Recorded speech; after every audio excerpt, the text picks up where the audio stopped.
Sword and Baguette.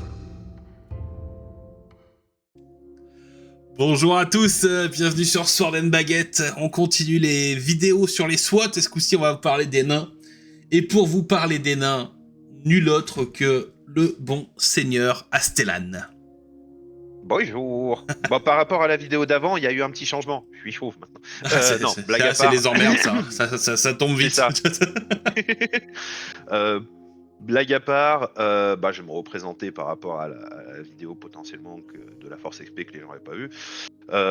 Astellan, 26 ans, bientôt 27 de Wargame. Non, 27 maintenant. Bon, je sais plus. Beaucoup trop de temps. Beaucoup de jeux, commencer avec Battle, passer sur 40K, compétitif. Retour sur The Old World il y a quoi, 6 mois maintenant? Un peu plus maintenant, non? Ouais, peut-être un peu plus, mais ça doit être moins d'un an, je crois. Commencer en compétitif sur un joli tournoi organisé par le maître des dieux. Tournoi en équipe où j'avais joué à la base la Force XP en me disant je vais troll, je vais mettre plein de gyros. Il y a la 1.5 qui est sorti à ce moment-là. Bon j'ai été pété, hein, voilà. Pour le coup, beaucoup de changements avec la 1.5.2. Puisqu'on en parlera, mais la 1.5.2 Game s'est dit le sapeur était pas assez fort, on va encore le rendre plus fort.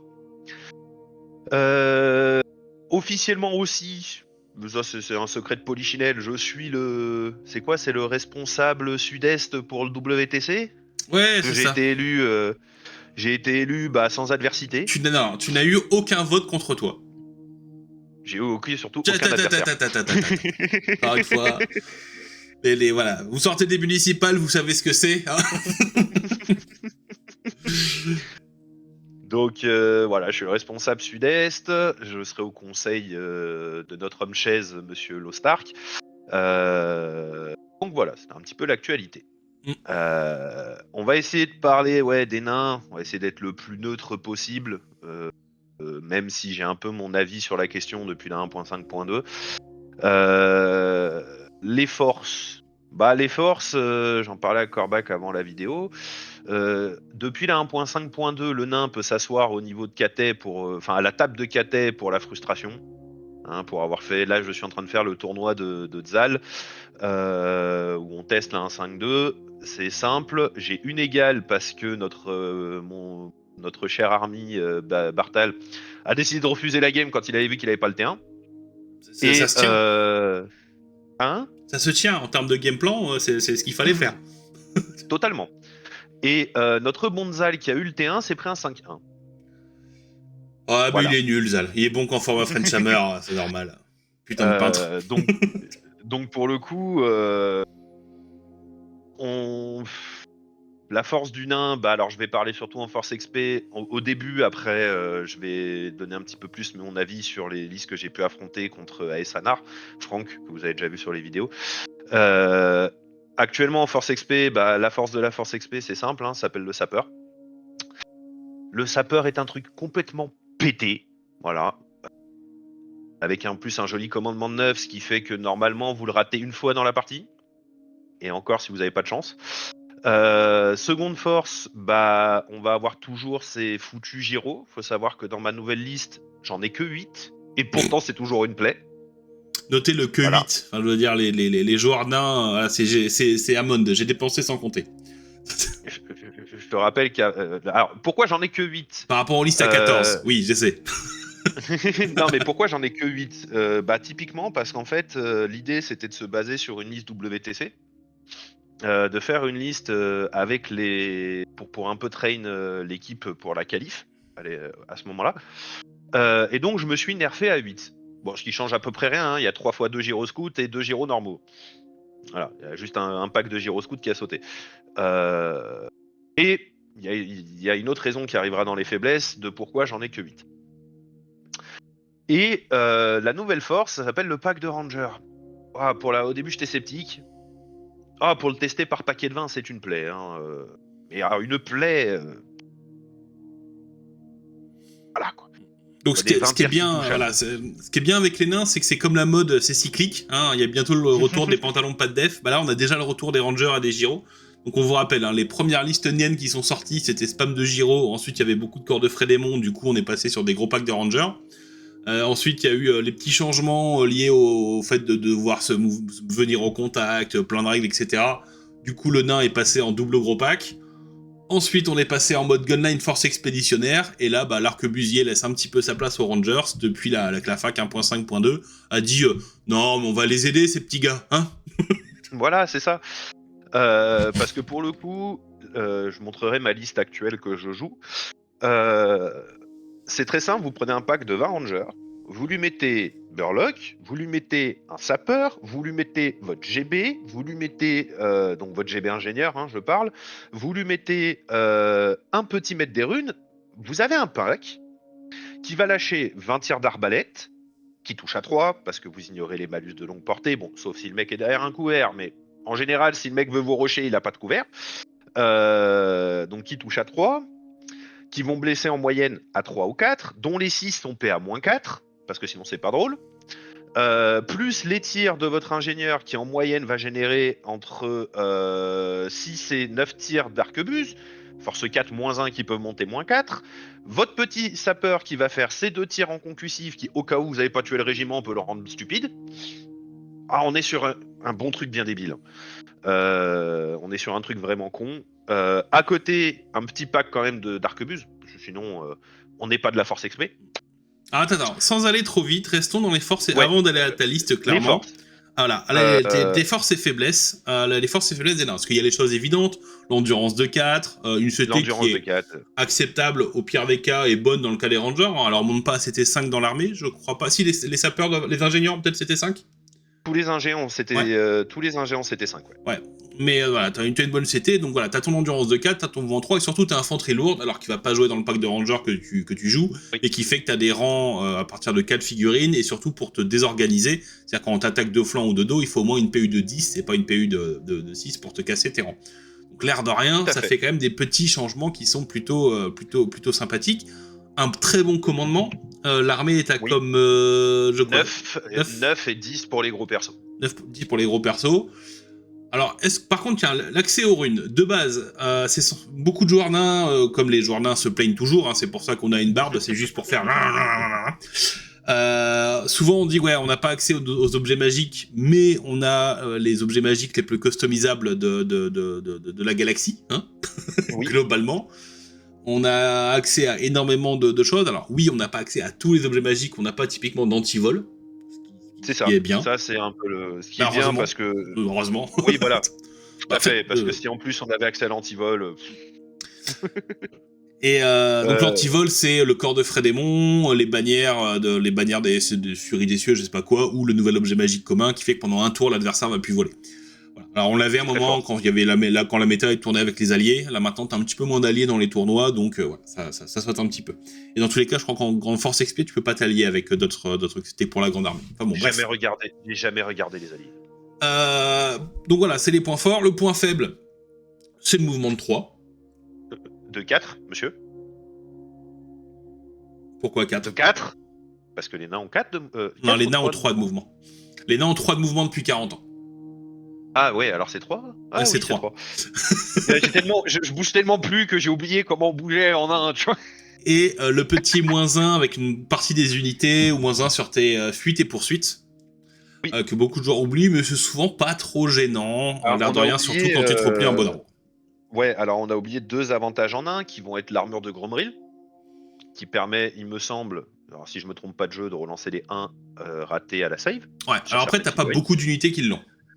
Mais il y a un truc qui est très fort qui s'appelle les armes en Gromril, Ouais. ou de fracture naine, qui s'appelle pas de malus de longue portée quand on tire en contre-charge. Ouais, c'est la fabrication naine. Les armes en Gromril, c'est la PA-1 sur les armes de base. Ah oui, mais encore une fois, toutes les unités ne les ont pas. Mais par contre, ouais, la fabrication naine, l'absence de -1 pour toucher en contre-charge. Ce qui fait qu'il y a beaucoup de moments où tu vas limite prendre une plus grosse rafale quand tu charges un pack de ranger que quand c'est le pack de ranger qui tire dessus le tour d'avant. C'est un peu bizarre. Voilà, donc il y a beaucoup de force. La faiblesse principale du nain, on va pas enfin je pense que c'est pas un spoiler, hein. Le mouvement, alors certains vont dire compensé par du gyrocoptère, compensé par des petits trucs qui vont vite. Oui et non. Si on prend une vue un peu plus globale du nain, il a beaucoup de faiblesses sur certains scénarios. Je vais prendre l'exemple, je prends l'exemple de la Force XP parce que pour moi c'est la Force XP qui arrive à compenser les gros problèmes du nain intrinsèque. Le nain va être mauvais sur domination, stratégique location 3 et 4, et paradoxalement comment il s'appelle là, le bagage. Un bagage. Pourquoi? Parce que vos gyros ne sont prenables que par 2, donc ça fait PU de 6. On vous en tue un, vous faites plus rien. Alors sauf domination, vous allez me dire oui, mais domination, il faut une figurine, machin, patacoufin. Un bon joueur, et j'en ai vu des très bons, j'ai joué contre des très bons, ne va pas se focus sur va se focus sur qu'est-ce qui lui permet de gagner la partie. Gagner la partie contre un nain, c'est simple, hein, domination, vous fumez les gyros. C'est pas avec ces 2 packs qu'il va arriver à aller attraper des quarts de table. Hein. Gage, vous fumez les gyros. Parce que sinon il traverse plus la table. Pour stratégique location 3 et 4, 80% du temps, le nain il va juste tenir celui qui est chez lui. Hein. Et sur stratégique location 3, il ira très tard en plein milieu de la map. Hein. Donc, un nain, faut accepter de se prendre. Alors, bien sûr, c'est pour le 3 et 4, c'est un peu plus compensé pour la grande armée et le tueur, je crois que c'est ça, ouais. Qui eux vont aller se projeter.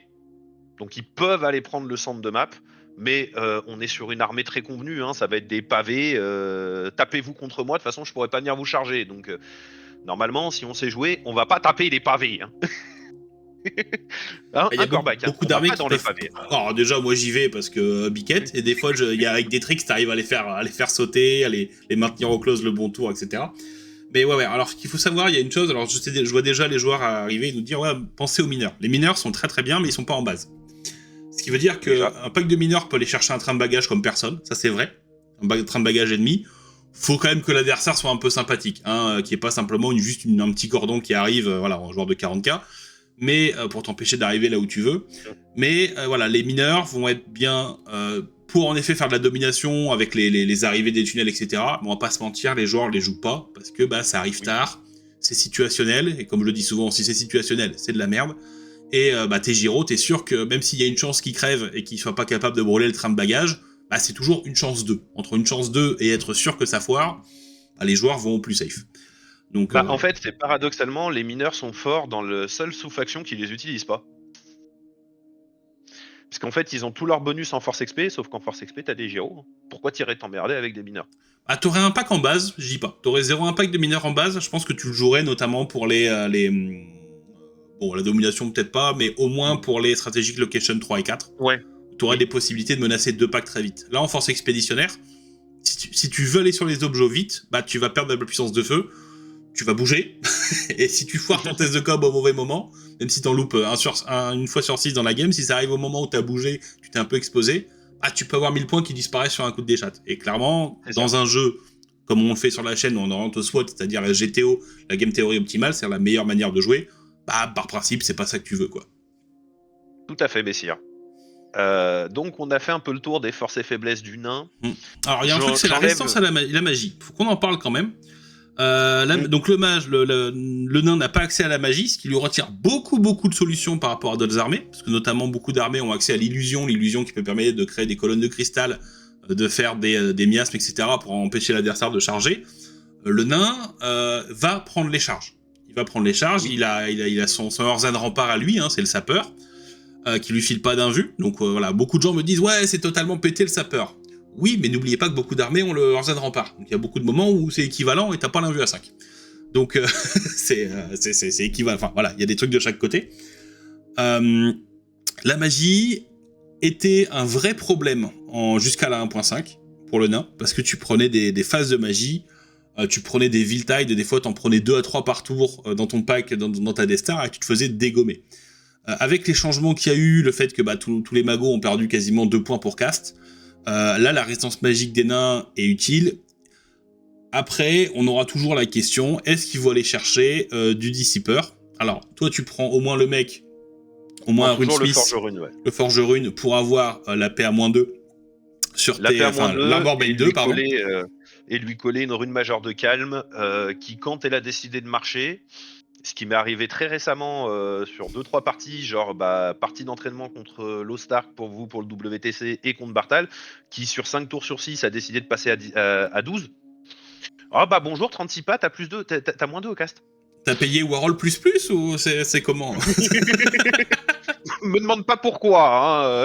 Ah bah ça, c'est comme ça. Hein, Mais ouais, la rune majeure de calme joue beaucoup. Je pense que moi, j'irais pas. Je sais que Franck hésite pas des fois à mettre un seigneur des runes dans ses listes. Moi, ça me semble toujours compliqué de le placer, mais c'est des choses que vous voyez. Et bon, en grande armée, tu vois encore beaucoup d'enclumes, parce que plein de petits points positifs, une bonne portée de dissipe, des sorts qui sont utiles, etc. En force XP, bah non. Mais voilà, il y a des choses qui sont plutôt cool là-dessus. Alors, je révèle un secret de liste. Tu m'en veux pas, Franck, hein, mais en ce moment, il joue double enclume. Ouais, bah c'était Mehdi qui a été le premier joueur que j'ai vu qui jouait double enclume. La première fois que je l'ai vu, je me suis dit, oh, ça a l'air con. Puis d'un seul coup, tu te dis, ah, il y a des trucs quand même. Ah, il y a des trucs quand même. Donc, alors, je sais, voilà, n'oubliez pas, une même unité ne peut pas être ciblée 2 fois par le même sort de transfert. Donc, vous pouvez pas faire double move. Enfin, pas de triple move en un. Voilà. C'est comme il n'y a pas de double urgence arcanique, etc. Vous inquiétez pas, c'est cadré, c'est pas 40k. Arrête de taper sur les trucs du futur un peu. Pas du tout que je joue des nains aussi aux trucs du futur. Hein. Est-ce que première question, totalement, voilà. Est-ce que tu prends plus de plaisir sur tes Votann ou sur tes nains?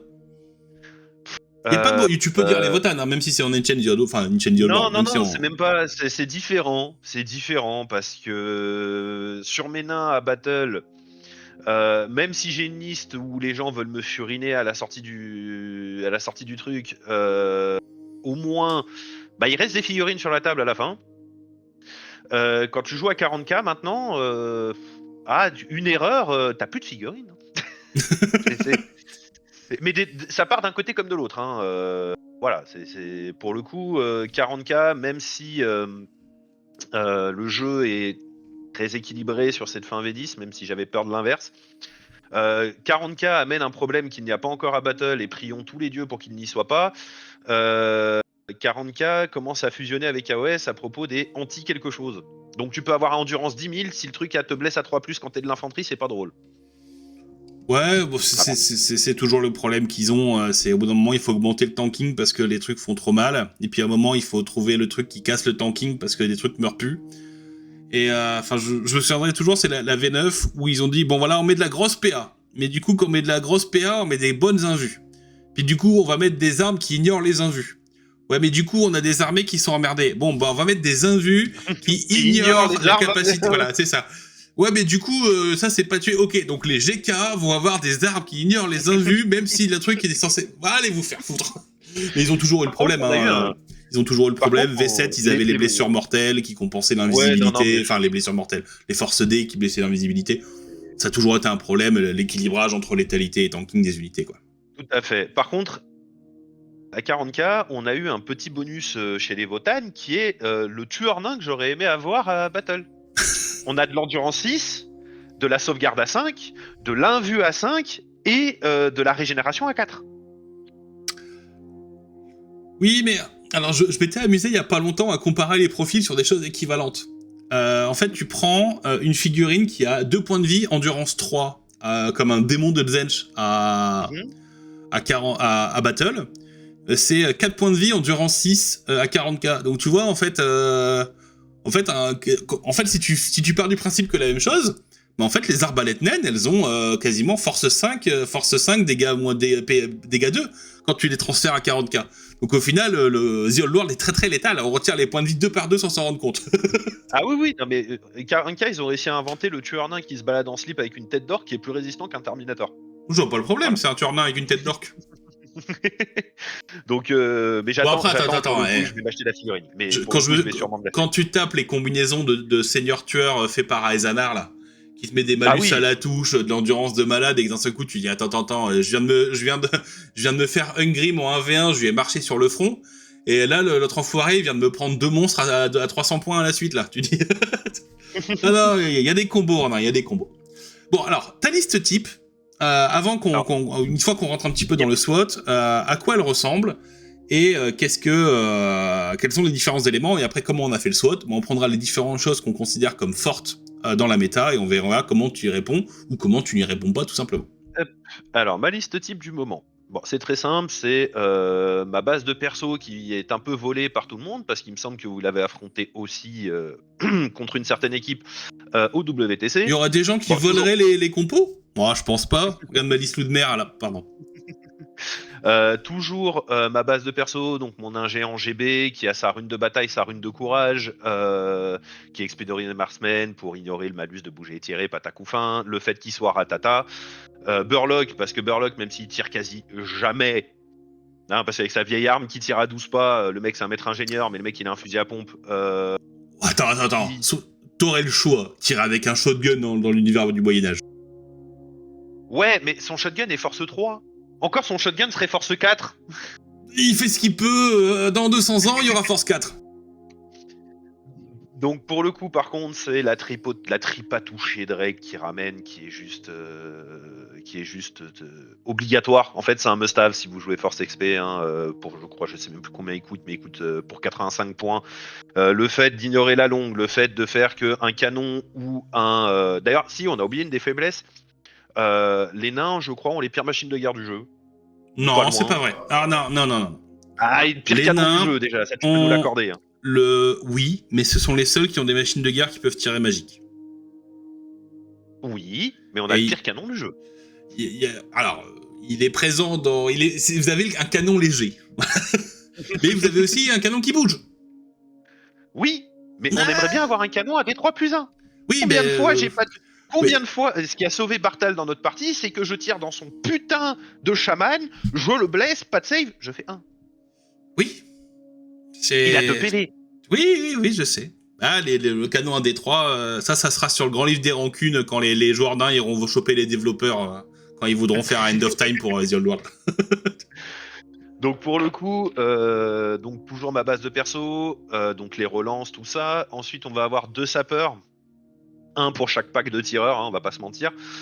Les deux équipés un petit peu différemment. Il y en a un qui va être dans le pack de Ranger qui est en passage avec Rapid Fire et Concussive, donc 2 tirs qui peuvent rendre débilus. Le deuxième, lui, il va être dans le pack d'arquebusier, mais il va être en touche toujours à 2 Concussive. Il y a un thème dans l'armée, hein. Vous allez avoir beaucoup d'unités qui vont baver hein, quand vous jouez contre moi.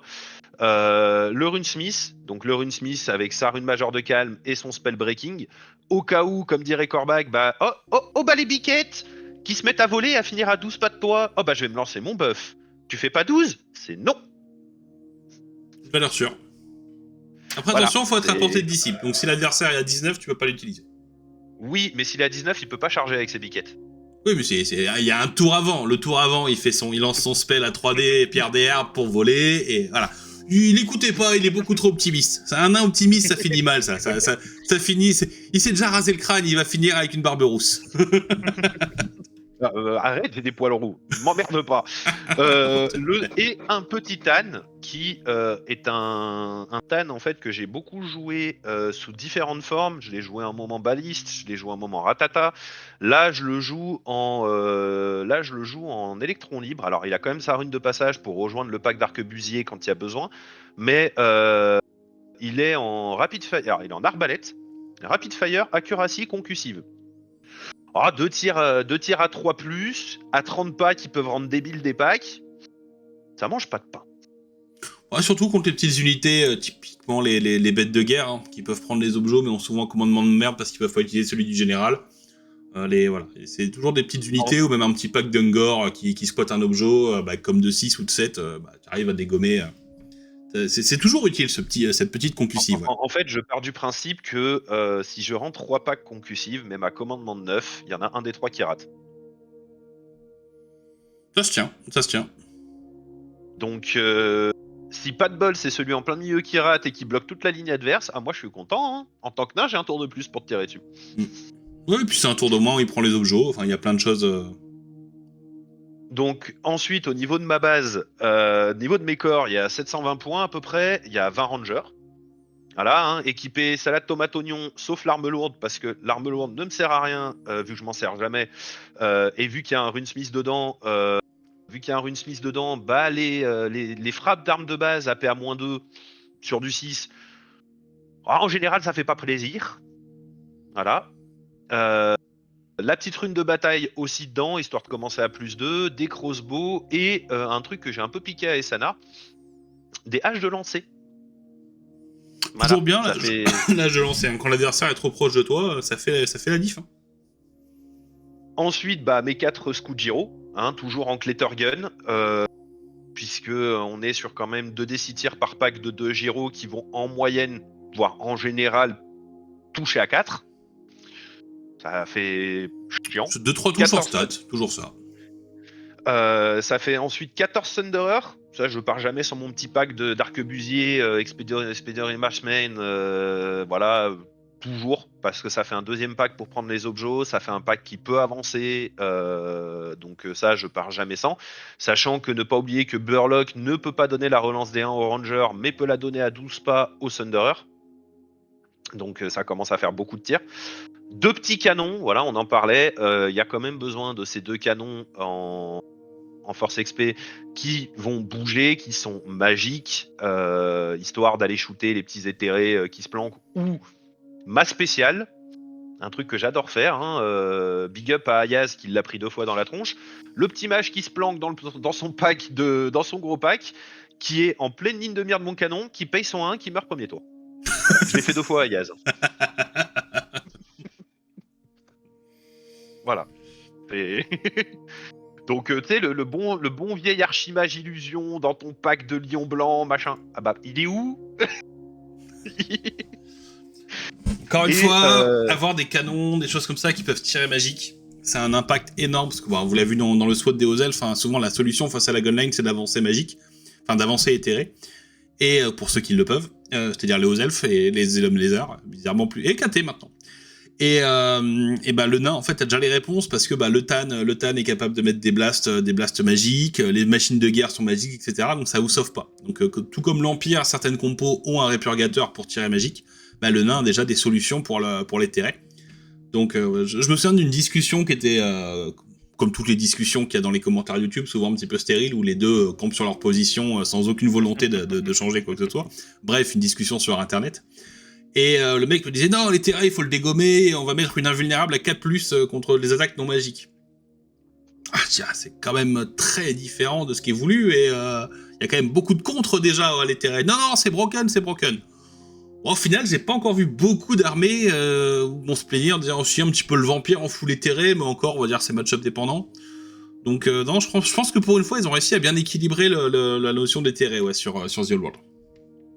Et enfin, à la fin, 2 gyrocoptères normaux en steam gun. Le premier que je vois avec autre chose qu'un steam gun qui joue des gyrocoptères, il va m'entendre, il va prendre une grande claque derrière la nuque. Parce qu'il faut pas oublier que les gyrocoptères normaux, donc ce que j'appelle les normaux, c'est les gyrocoptères, touchent à 3 au tir. Donc vous leur mettez autre chose qu'un steam gun, ils touchent jamais. Voilà, arrêtez-vous là, autre chose qu'un steam gun, ils touchent jamais. Par contre, ils sont très bien pour... alors, ils sont bien dans beaucoup de choses. La première, chasser les petites unités, les petits packs de skirmishers qui viennent vous embêter sur les flancs. Hein. Un petit coup de lance-flamme, en général, ils aiment pas ça. Chasser les unités qui adorent faire corbac, c'est-à-dire des emboucheurs dans mon dos. Pareil, quand il y a 2 coups de lance-flamme, ils aiment pas ça non plus. On a foutu genre du 5 maintenant. M'en fous, je te blesse à 6. M'en fous, tu me c'est gratuit. Tu me blesseras pas. Et le dernier truc, où ils sont très très bien, c'est s'il n'y a pas les 2 premières occurrences, vous les envoyez grâce à leur mouvement scout, vous faites ensuite de 9, vous faites ensuite premier tour un magnifique tout droit en sortant des lignes de vue des gros packs adverses et vous vous mettez sur les flancs des packs adverses. Quand vous commencez à faire du 15-17 touches qui va blesser à 5, blesser à 6, blesser à 4, puis à -1, ah les packs ça fond, hein. Oui. Ça fond, hein. Donc ils sont très très bien à 60 points et puis surtout ils peuvent vous servir de redirecteur, alors à bien se placer parce que comme c'est des skirmishers, c'est eux qui ferment la porte, patacoufin, nanani, à bien se placer, mais ils peuvent Ils peuvent servir de redirecteur contre certaines armées, et ça aussi c'est fort pour 60 points. Et à la fin, encore un pack de 2 scouts gyrocoptères, ça en fait 6, avec des Klettergun qui, eux, font 30 pas tout droit chez l'adversaire. Enfin, ça dépend toujours le truc, mais peuvent faire un 30 pas chez l'adversaire. Bonjour, il y a 6 des 6 tirs, touche à 4, force 4, PA-1, voire PA-2 sur du 6 à la blesse, qui sont chez toi. Maintenant, tu gères soit le devant, soit le derrière. C'est toi qui choisis. Le Giro. Voilà. Le Giro, qui avait un truc négatif, c'est qu'il y avait le corps de Frédémon à tous les tours dans la méta, ce qui fait qu'on en voyait peu. On en voyait 1 ou 2 grands max. Et là, le nerf du corps de Frédémon l'a mis droit devant. Alors attention, le bretonien va toujours bien contre le Giro, parce qu'avec les Pégas, c'est capable de les choper. Oui. Mais on en parlera après, le Breto a un problème, c'est qu'il aime pas les gunlines. Donc ça... Alors, dans cette list type, par rapport à la dernière list type que j'avais présentée sur la dernière vidéo, pourquoi il y a moins de Giro? Donc pour 2 raisons. Le fait que c'était une liste WTC, la deuxième, tu l'as dit avant, on commence à avoir beaucoup d'occurrences de trucs qui empêchent de voler. Si demain, le Force XP est, comme je le pressens, un truc qu'on va voir dans tous les tournois, qu'on va voir dans toutes les listes par équipe, qui va être un truc ultra frustrant, ultra chiant, je pense qu'il y aura souvent dans les rosters un mec qui va se balader avec sa putain de bannière ou son corps de Frédémon, ou les deux, hein, le truc reste un objet générique, pour juste dire au Giro, non. Non. Donc en jouer beaucoup, comme une certaine liste que j'avais vue pour le WTC qui je crois en jouait 14, ou un truc comme ça, bah en fait t'as un truc qui empêche de voler, ta liste elle fait plus rien. Hein. Ouais, oui et non. En fait, c'est le truc, c'est qu'actuellement, t'as très peu de listes qui en jouent 2, qui jouent du double anti-vol. Déjà, parce que toutes les armées ne peuvent pas. Donc, t'en as beaucoup de listes qui ont un tour anti-vol et qui vont le faire. Après, encore une fois, c'est ce que je disais dans la vidéo sur le SWAT. Donc, faut pas oublier qu'une liste d'un jeu, une liste hyper compétitive, sur The Old World, à partir du moment où tu l'as sortie, elle est déjà dépassée. Parce qu'à partir du moment où tu l'as sortie, à partir du moment où elle a performé, les joueurs vont la prendre en compte et vont chercher des contres, etc. Donc quand tu joues en assaut, en milieu cool, etc., avec une méta longue, c'est pas gênant parce que ta liste, en effet, les mecs vont mettre un petit peu de temps avant de s'adapter, etc. Dans un milieu hyper compétitif, tu vois 14 gyros, tu te dis, voilà, il faut qu'on ait au moins 1 à 2 listes capables de dégommer 14 gyros. Ça se fait vite, parce que malgré tout, il n'y a pas un tanking incroyable, ça meurt, et ça a des limites de trucs. Au bout d'un moment, tu vas te marcher dessus aussi, hein. Encore une fois, la fameuse liste 14 gyros, à partir du moment où j'ai réussi à la charger avec des pocs d'infanterie, parce qu'au bout d'un moment, le mec, il peut plus réagir aux charges, à force de se marcher dessus. Bon, voilà, au bout d'un moment, ça se fait choper aussi. Et puis, t'as toutes les blagues de KT où tu vas te faire des enfilades, tu vas te prendre 6 boulets de canon au T1, tu vas te prendre des enfilades dans tes gyros, tu vas dire, c'est tellement nul ce jeu, aucun intérêt de jouer contre une armée broken. Donc voilà, il y a encore une fois l'hyper compétitif, les 14 gyros c'est bien une fois, je pense que c'est pas bien au long terme. Là la liste que tu nous proposes, déjà elle est un petit peu moins frustrante pour l'adversaire, paradoxalement, parce que même si c'est plus fort, avoir juste un spam de trucs en face c'est rarement très fun à affronter. Enfin, t'as vraiment l'impression que le mec te marche dessus, il a fait un copier-coller, et, il arrivait pas à réfléchir un peu plus. Donc voilà, bon. Ta liste est proposée. Maintenant, voilà. Si on la SWOTait, si on la mettait par rapport à la méta. Allez. Donc, on va commencer, donc les points forts des nains, on les a vus, par les premiers méchants, les guerriers du chaos. Guerrier du chaos qui a 3 éléments un petit peu emblématiques, les gros monstres. Donc, t'as un dragon, que ce soit la liste triple dragon, même en loup de mer, t'as forcément un dragon et puis un petit chagot qui traîne. L'accès au calice, souvent par le dragon ogre chagot. Aussi par les centaures, hein. Tu peux jouer un petit perso centaure et lui filer le calice. Et cette capacité qu'ont les loups de mer à arriver de à peu près partout. Alors en chaos, t'as aussi des blagues avec des petites embuscades, etc. Mais c'est beaucoup plus rare. Comment ta liste se promène dans une méta face à ces différents éléments? Et en commençant par le plus gros, c'est le dragon, clairement. Quelles sont tes solutions? Là, elles sont plutôt évidentes. Ça s'appelle le sapeur, vu que en 1.5... Alors, il y avait il y a un avant et un après un 5.2. Là, un 5.1, le dragon, surtout s'il était surmonté d'un personnage, pouvait tout à fait s'en sortir. Il lançait son défi, il cassait le retranchement, il butait le perso, et ensuite il éclatait le pack. Voilà. Ensuite, maintenant, depuis la 1.5.2, vu que plus rien n'enlève le retranchement et que le sapeur peut même refuser le défi, et que ça l'enlève pas, C'est pas avec tes une attaque sur le dragon et sur le perso, sans touche d'impact, sans piétoche, que tu vas faire quelque chose dans un pack de nains. T'as plus de chances. Alors, ça dépend quel pack. Ne touche pas au pack de ranger tant qu'il est plus retranché. Le pack d'arquebusier, tu pries pour qu'au moment où il s'est tourné en face de toi pour te tirer dessus et te retirer dessus quand tu vas le charger, rate son test. Tu pries, hein. Tu allumes des cierges, tu fais quelque chose, mais tu pries. Parce que s'il le rate pas, déjà, tu ne vas jamais le charger. Tu vas pas te prendre des tests de terrain dangereux pour perdre des PV gratos. Big up à Ayas qui a perdu 5 PV sur un dragon juste avec ça.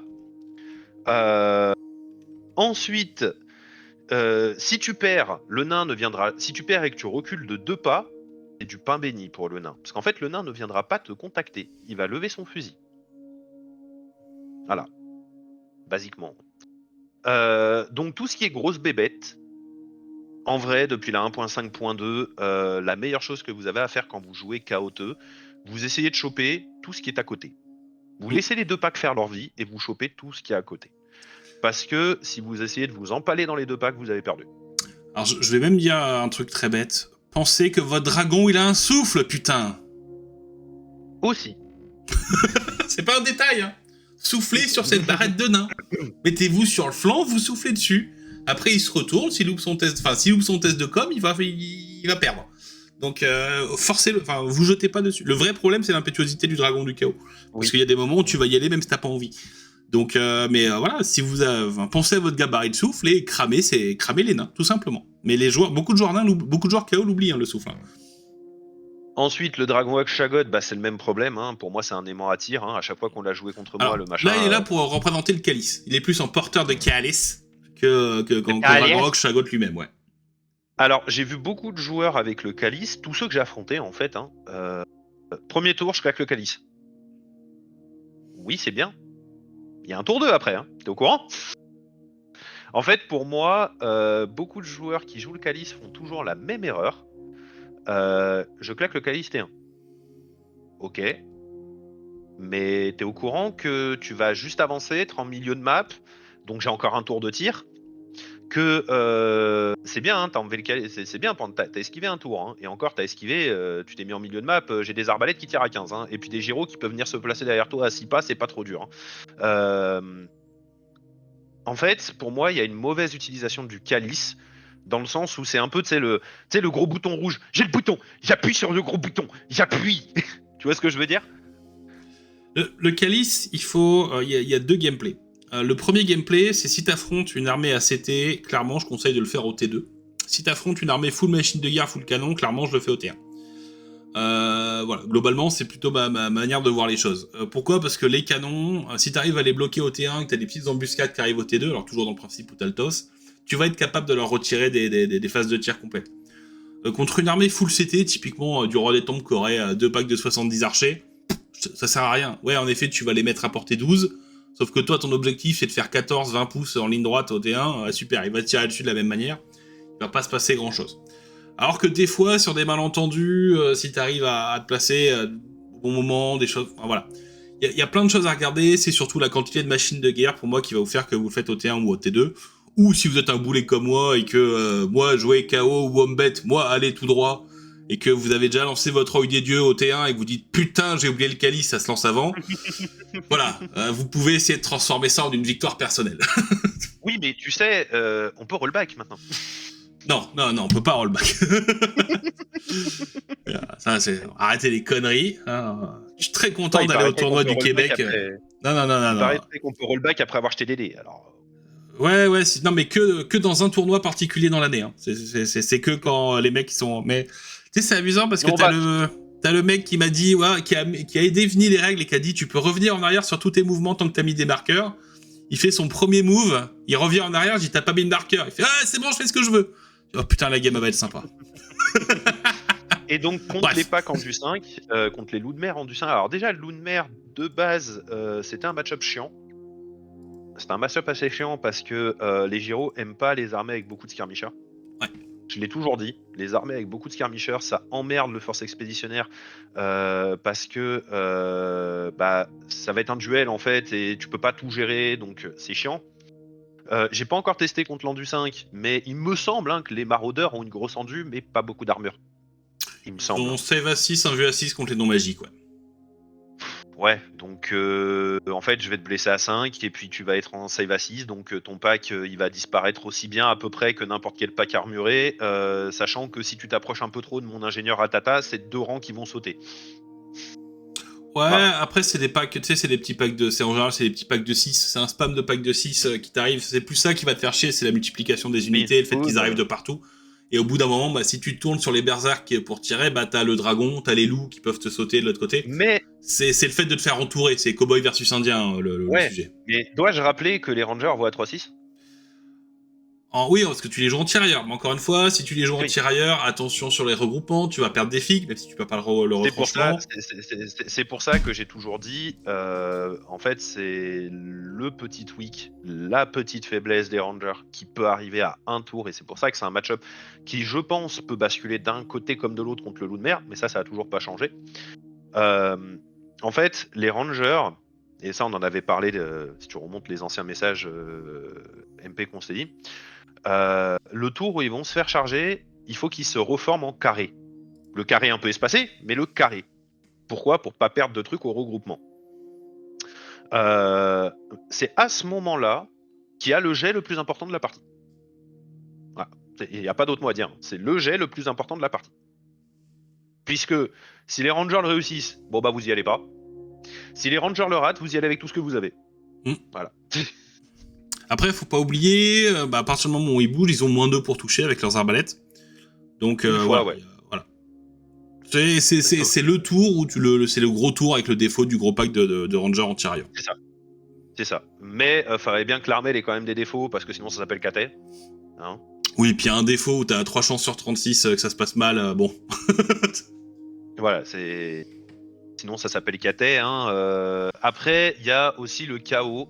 C'est arrivé plus d'une fois. Ça n'a pas un giga commandement. La rune de chaos universel ne fait pas relancer les tests de stupidité. Oui. Big up Azerchen qui s'est retrouvé avec son pack de... C'était combien ? C'était l'avant-dernier tournoi qu'on avait fait, où j'avais sorti l'ancienne liste avec les concussives. Ouais, je vole, je t'envoie mon pack de possédé, commandement 8, il n'y a personne pour augmenter le commandement, je le rends débile, ah bah je rate. Oui, et puis on va pas oublier Devant non mon plus armée. qu'avec les yeux des dieux, il y a souvent beaucoup de moments où tu vas devenir stupide tout seul. Donc, encore une fois, posez-vous la question, est-ce que vous avez besoin de faire l'œil des dieux contre du nain ? En général, non. À la force XP, vous leur cassez la gueule au corps à corps en 1v1. Enfin, s'il n'y a pas de retranchement, vous leur cassez la gueule. Donc ne vous amusez pas à faire trop d'œil des dieux sur vos dragons et choses comme ça. Donc voilà, pour moi, contre le chaos, il y a 2 armées sur 3, enfin, les gros monstres, c'est pas un problème. Les gros monstres, c'est pas un problème. Le loup de mer reste un problème, comme l'était le loup de mer avant, parce que beaucoup de menaces qui viennent de partout. Surtout qu'on m'a dit que toi, monsieur Corbac, a trouvé un petit truc de saloupio à base d'un prince démon qui scoute. Ouais, c'est fun. Hein. Et tu sais, c'est assez drôle parce que je vois beaucoup de joueurs ne pas le laisser en chaos universel. Et rendez-vous compte, vous pouvez mettre un malus de mouvement au nain. Donc en plus, quand le mec va se regrouper, il va encore moins taper. Sa linehammer, il y a moins de figurines qui vont taper. Utilisez le primaire du chaos universel de Dieu. Donc voilà, pour le coup, bon, je t'avoue que je pense que si j'ai le T1 contre ton truc qui scoute, il est mort T1. Hein. C'est un peu con. Alors déjà, il faut que tu aies le T1. Je rappelle que je joue loup de mer. Il y aura bagarre. Il y aura bagarre. Je recite encore une fois avec Ayas qui a passé 5 tours à taper un vieux champion Thunderer pour perdre après. Hein. Ouais, non, mais ça y est. Mes Gretchen ont tué Archaon. Ah, ça y est. Ça y est, il a payé Warhol Plus, alors il se la raconte. C'est facile quand t'as payé. Mais comme par hasard, il bosse dans l'informatique et ses sites sont dégueulasses. Je suis sûr que les sites sont gérés en local, en fait.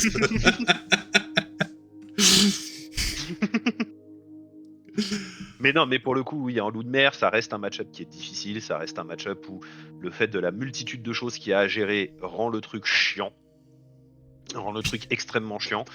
Pour moi, c'est dans les sous-armées du chaos, c'est celle qui a le plus de chances d'éclater un force expéditionnaire. Bah, de toute façon, on va pas se mentir. C'est la liste qui a été bâtie, actuellement, en tout cas sous la version qu'on voit, parce qu'il y aura peut-être d'autres versions qui sortiront, pour casser la gueule au Gunline.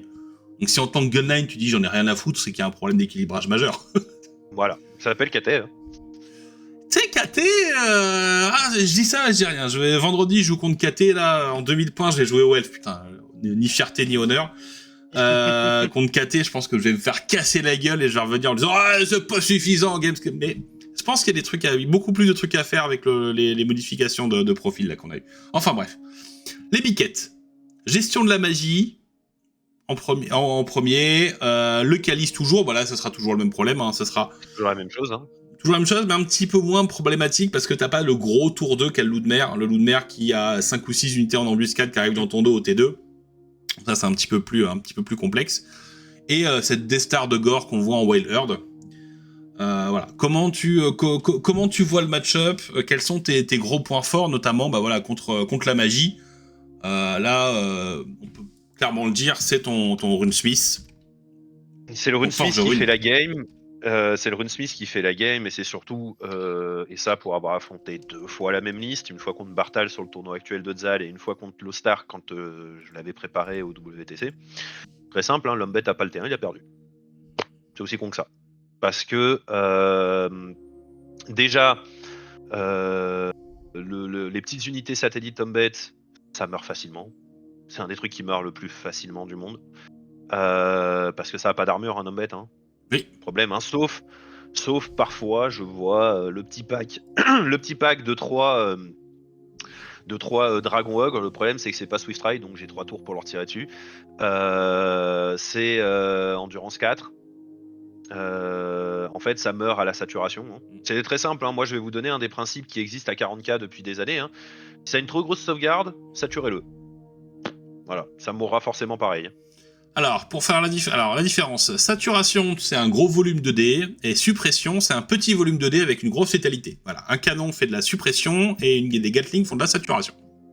Voilà, donc... le pack d'Ungor, le problème du pack d'Ungor, et c'est là où il va falloir le jouer intelligemment si vous avez le T1 ou pas. C'est ce que j'avais dit à Lostar, justement, pour le WTC. Si t'as le T1 et que tu tombes contre un force expéditionnaire et que tes sorts passent, tu lui manques de respect. Littéralement. Tu poses ton calice, tu poses tes balls sur la table et tu lui manques de respect. Donc en fait, manquer de respect, c'est faire 24 devant, hein, plus mouvement de réserve, plus machin. Voilà. Ça, c'est le manque de respect. Si tu n'as pas le T1, bah tu serres les fesses. Voilà. Parce que le pack avec le Doombull, 2 Gore, machin, quand j'ai joué contre Bartal, il a tenu un tour, je crois. Ah, après, c'est du gore, hein. S'il n'y a pas de malus pour toucher. Et c'est pour ça que je pense qu'il y aura une évolution, parce que j'ai l'impression que l'homme bête actuellement, le Wild Herd, il est en double protection contre les gros, notamment. Il va aller chercher le rempart tellurique et il a la bannière anti-stomp. Je pense que ça se marche dessus. Je pense que si tu vas chercher d'une manière safe ton rempart tellurique, tu peux te permettre d'avoir une bannière qui protège contre les tirs, afin de démultiplier les malus à la touche. Et je pense que là, le match-up sera un peu plus intéressant quand tu vas commencer à mettre du -2 pour être touché. Et aussi, ne pas oublier que les gores peuvent être en tirailleurs. Donc si vous jouez pas de Doombull, mais si vous jouez du gore, votre pack qui fait 24 pouces, s'il a -2 pour être touché avec bannière magique, machin, et qu'en plus il est tirailleur, à -3, je connais un nain qui va commencer à gueuler. Surtout s'il prend un coup de calice, il sera à longue, donc il va tirer à -4. Là, ça fait vraiment un tour où tu vas queener. Mais non. Parce que ton pack de gore, il va devenir débile avec une touche à 2+ automatique. Voilà. Ça se réussit. Ça se réussit. Les dieux protègent. Ouais. Les dieux protègent. Zal a dit ça se réussit. Il a raté le test de commandement à 10. Ça se réussit. Mais c'est normal. À 10, tu comptes tes échecs. C'est comme les sauvegardes d'armure. Quand t'as une sauvegarde à 6, tu comptes les réussites. Quand t'as une sauvegarde à 2+, tu comptes les pertes. C'est tout. C'est psychologique. À partir du moment où tu joues des biquettes, tu sais qu'elles sont stupides. C'est juste que des fois ça va passer. Non, mais oui, bien sûr, ça reste en fait pour moi un match-up très gamble qui est à 60% pour le nain, je pense. Actuellement, dans les listes actuelles, il est à 60%, comme tu dis, avec la bannière et le machin qui se marche dessus. Si demain, les biquettes activent le peu de cerveau qu'il leur reste après être devenus des biquettes, ça viendra, je pense, à un 50-50. Ouais. Une notion de tos ou pas tos, globalement, en étant très terre à terre. Parce que je pense qu'il aura... Le biquette a beaucoup d'options pour mettre du malus à la touche, RM2, etc., qui se cumulent. Et je pense qu'ils pourront arriver à des trucs qui seront sympathiques dans une Meta Gun 9.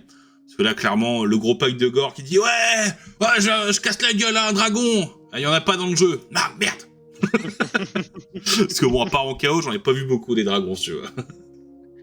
Après, on va passer à l'orque et goblin. Parce que Ouais. sinon, après, c'est les mêmes choses que pour le KO en soi. Hein. Ouais. L'orque et goblin. Bah, la magie, Alors, de la même manière.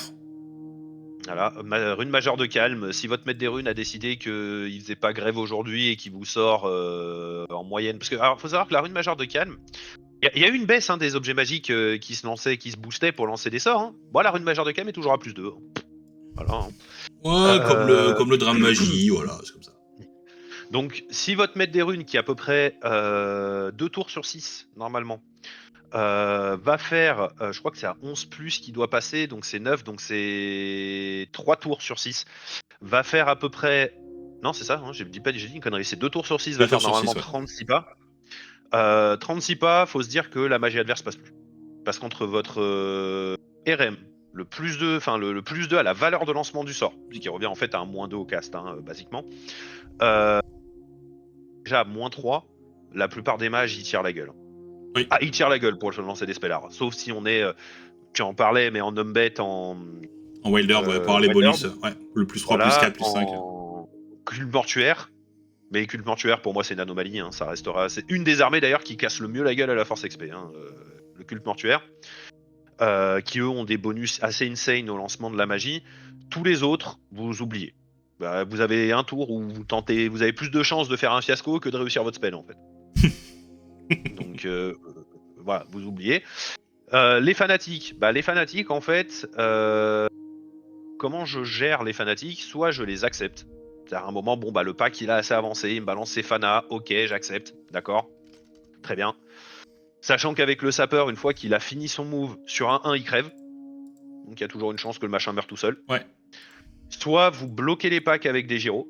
Et en fait, vous mettez un gyro devant, vous dites tu charges, ok, t'as chargé, je fuis. Ce qui fait que déjà, s'il fait pas une grosse fuite, sachant que les fanatiques, on se plaint du sapeur, mais les fanatiques peuvent sortir aussi à votre phase de commandement. Oui. Hein, voilà. Donc il faut bien arriver à jouer avec le mouvement. Mais il faut accepter que les fanatiques sont là. Vous pouvez pas faire autrement. Soit vous arrivez à wiper les packs avant que les fanatiques arrivent. Ça peut arriver, mais le pack de 60 c'est dur. Soit vous les acceptez. La catapulte à plongeur de la mort, c'est une catapulte chiante, hein, mais c'est comme toutes les katas et qui en plus ici se redirigent, machin, patacoufin, c'est comme ça. Ok, ça sert bien. Il faut bien qu'ils aient des unités fortes aussi. Hein. Oh, putain, en fait, c'est simple. C'est en Inde, tu n'as pas de solution efficace contre la catapulte à plongeur de la mort et les fanatiques. Enfin, à partir du moment où tu sacrifies tes unités comme les gyros, qui sont des unités de scoring, des unités de blocage, etc., d'une manière peu safe, parce que dans l'absolu, il peut simplement te sortir un fanatique et te coucher un pack de gyros sur un fanat, tu vois. Donc voilà, t'as pas de solution actuellement. Mais c'est ok hein, de pas avoir de solution contre certains éléments. Par contre, il y a une très bonne solution avec Malice, ça s'appelle les tests de stupidité. Alors vous allez me dire, oui, mais le gobelin, il a la horde, il a les bonus de commandement. Oui, mais le gobelin, ça meurt facilement. La première fois que j'ai sorti cette armée, je sais plus contre qui j'avais joué, mais qui m'avait sorti une masse gobelin. 2 packs sur 3 ratent la stupidité, la moitié de l'armée fuit parce qu'il rate un test de commandement. C'est comme ça que vous battez du gobelin. Hein. Ça a jamais changé. Hein. Vous leur tirez fort dessus, vous faites fuir un pack qui traverse tous les autres, et puis vous regardez le mec jeter CD. Et trembler, hein, parce que c'est vite la débandade. Après, n'oubliez pas, comme lors d'une game récemment, quand vous êtes par rapport à votre PU initial, hein, si vous êtes à plus de 50%, vous n'êtes pas en fuite, vous vous repliez en bon ordre. Oui, n'oubliez pas sûr. non plus qu'il y a beaucoup d'armées qui ont des relances natives au test de panique. Et voilà, et pareil, j'ai vu qu'il y a un mec qui disait que t'avais pas le droit d'utiliser le commandement de ton général sur un test de panique, bien évidemment que si. Bien évidemment que si. Non, mais n'en parlons pas, il va porter plainte. C'était contre... Je crois que non, tu peux pas utiliser le test de commandement du général, mais je crois qu'il y a un test où t'as pas le droit. Non, sur quasiment... En fait, c'est à partir du moment où c'est un test c'est l'AGB, non, c'est l'AGB où je confonds. L'AGB file pas son test son com, ouais. Non, file pas sa relance, mais je crois sur un... Il y a la stupidité, sauf pour les... Non, l'AGB, c'est panique, ralliement, moral. Le test de com. Oui, voilà, sinon, c'est vétéran qui te file plein de trucs. Et après, tu as beaucoup de règles qui te permettent d'avoir peur, terreur, panique. Voilà, c'est ça. Marque du chaos universel, etc., etc. Mais bon, bref, peu importe, c'était une aparté. Mais oui, voilà, pour moi, quand vous jouez Force XP, alors pour les gros packs de nains, je pense que les gros packs de nains ont aucune chance, donc une liste grande armée ou autre a très peu de chance contre un nain, un gobelin full. C'est un peu la guerre de la barbe, hein, ou toutes les guerres nains gobelins dans le lore. Hein, le mec vous lâche 15 fanatiques, démerdez-vous. Hein. Bah, en fait, les fanatiques ont été créés pour tuer les nains. C'était justement, Ah oui, ils je en sais. avaient marre de se prendre des... En fait, vu qu'ils se battaient dans des tunnels, les nains ont dit, bon, on va pas être cons, on va mettre des enclumes avec des bras qu'on appelle des brise-fer en première ligne, et les mecs vont mourir par un paquet de millions. Et à un moment, ils se sont dit, si on balançait des fanatiques... Putain, j'allais faire un truc qui allait faire striker la chaîne. Si on balançait des fanatiques suicidaires au milieu des packs de nains, pour regarder ce qui se passe. Et apparemment, ça passe plutôt bien. Ouais, Donc, l'orque et gobelin, de toute façon, c'est paradoxalement, le nain a la haine contre l'orque et gobelin, mais l'orque et gobelin, historiquement, a très souvent été, surtout le gobelin, a très souvent été le counter des nains. Oui. Donc, et ce depuis Battle. Hein. Moi, je jouais à Battle en fin V4. J'ai commencé fin V5. Enfin, je sais plus. J'avais les bouquins V4 à la maison. Je devais être trop petit pour la V4, donc j'ai dû jouer en V5. Oui, mon frère qui jouait Gobelin. Bonjour, j'ai 15 fanatiques. Ouais, moi, je jouais nain. Ah oui, super. Allez. Après, à l'époque, quand tes gyros sortaient, tu pouvais les mettre et l'adversaire devait sortir ses fanatiques. Ouais. Maintenant, il en a le contrôle. Et pareil, enfin voilà, contre l'orque et gobelin, il y a aussi le problème des unités satellites. Peut-être que les persos sur Squig Broyer ou les unités sur Squig, où tu peux pas maintenir et tirer ou fuir. Et toi, Oui, pour tes ça, gyros, c'est ça le- fait le clairement mouvement des unités random. qui t'emmerdent C'est grandement. le Ouais. mouvement random, et ça, c'est des unités à tuer soit au gyro lance-flamme, soit à essayer de mettre un peu de tir dedans pour essayer de les virer. Mais pour moi, le plus gros problème, c'est les fanas. Les fanas sont l'arme ultime. Ensuite, passons au Breto. Oh, du Duck Hunt. Ouais. Le Breto a une faiblesse. Il aime pas les gunlines. Le nain se joue en gunline dans une méta où les gunlines sont fortes. Bon.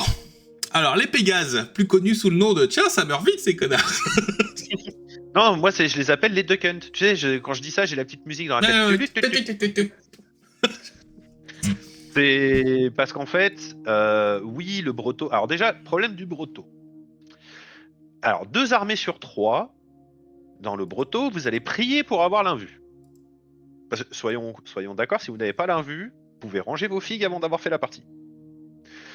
La troisième, qui est les exilés, si je dis pas de bêtises, n'ont pas l'invue, sauf quand ils gagnent. Il faut qu'ils cassent la gueule au close. Faut qu'ils cassent la gueule à des mecs. Voilà.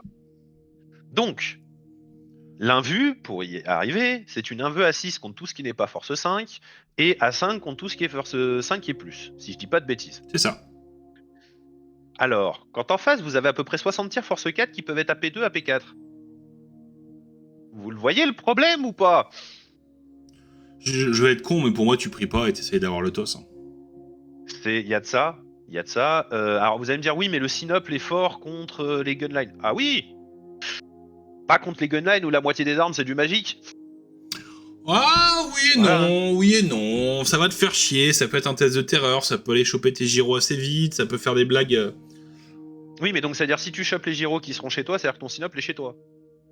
Ouais, pas non, dans la mais gunline. tu peux le sortir T1, le Sinople. Hein. Il charge T1 quand il arrive, donc... Je suis d'accord, mais il y a généralement sur les tables, il va y avoir en général...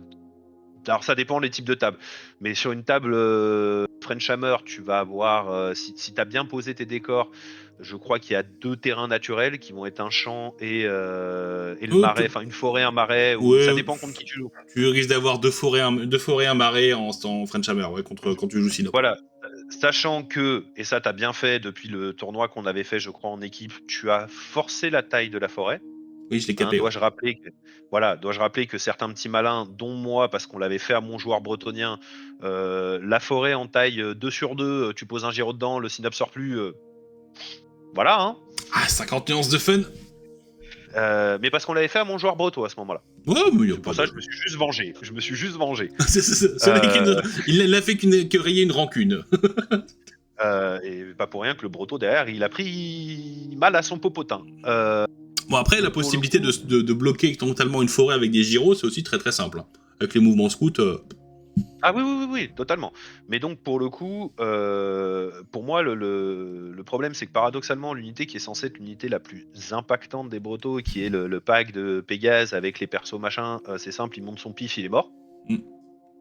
Parce qu'en plus, moi, mes gyros vont se mettre hors de portée de charge, mais te tirer dessus quand même. Alors, certes, à 5+, hein, mais toi, t'as quoi? C'est 2 PV par canasson, si je Ouais. dis pas de conneries. C'est ça. T'as une save à 3 qui passe save à 4, voire save à 5. Moi, j'ai rien à perdre à te mettre 4 d 6 tirs qui vont toucher à 5, qui vont te blesser. Je crois que t'es en du 4, donc qui vont te blesser à 4, qui vont te faire des jets. Hein. Mais moi, mes gyros, ça coûte 120 points. Toi, c'est ta force percutante qui disparaît. Donc, moi, j'ai rien à perdre en tirant dessus à 24 parce que concrètement, je serais hors de portée de ta charge. Donc, ça va être un jeu comme ça. Et dès le moment où j'ai pris l'aérien, le Breton est mort. Dès le moment où il n'y a plus d'aérien chez le Breton, donc de trucs assez rapides, pour aller équivaut à 3-6, le Breton est mort. Parce que il pourra pas. Il pourra pas aller chercher ce qu'il picore, moi, mes gyros vont aller chez lui retirer. Oui, ça aussi, un des soucis que je vois dans beaucoup de listes. Alors, pas ultra compètes, mais dans des tournois, des choses comme ça, que je fais beaucoup sur Overhaul. C'est bien d'avoir un pack chez vous qui tient votre stratégique location, hein, mais mettez-le à plus de 10. Non, mais réellement, mettez-le à plus de 10. Montez les stats, montez les points de vie. Ouais. Moi, quand je vois un pack comme ça, de 10 bonhommes à l'arrière en mode ouais, il tient mon stratège. Ok, tiens ma bière. Il va le tenir un tour, quoi. Jusqu'à ce que tu tires dessus. Même pas, en fait. Si j'ai le T1, il tient pas. Parce que T1, j'envoie un pack de gyros qui traverse la table, hein, parce qu'il faut pas oublier que le mouvement scout de 10 plus le mouvement normal de 20 et le fait que j'ai le droit de tirer, je te fais un mort, tu tiens plus ton truc. Ouais. Voilà. La strat qu'on a vu en début de version, c'était John Roy qui l'avait utilisé, je crois, John Roy, un des deux Belges qui l'avait utilisé sur leur premier Open. C'est en fait de mettre tes paysans en ligne.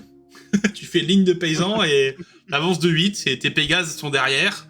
Le mec, tu commences à tuer des paysans, en fait, tu auras faire en sorte que l'adversaire n'ait qu'un seul tour pour tirer dessus.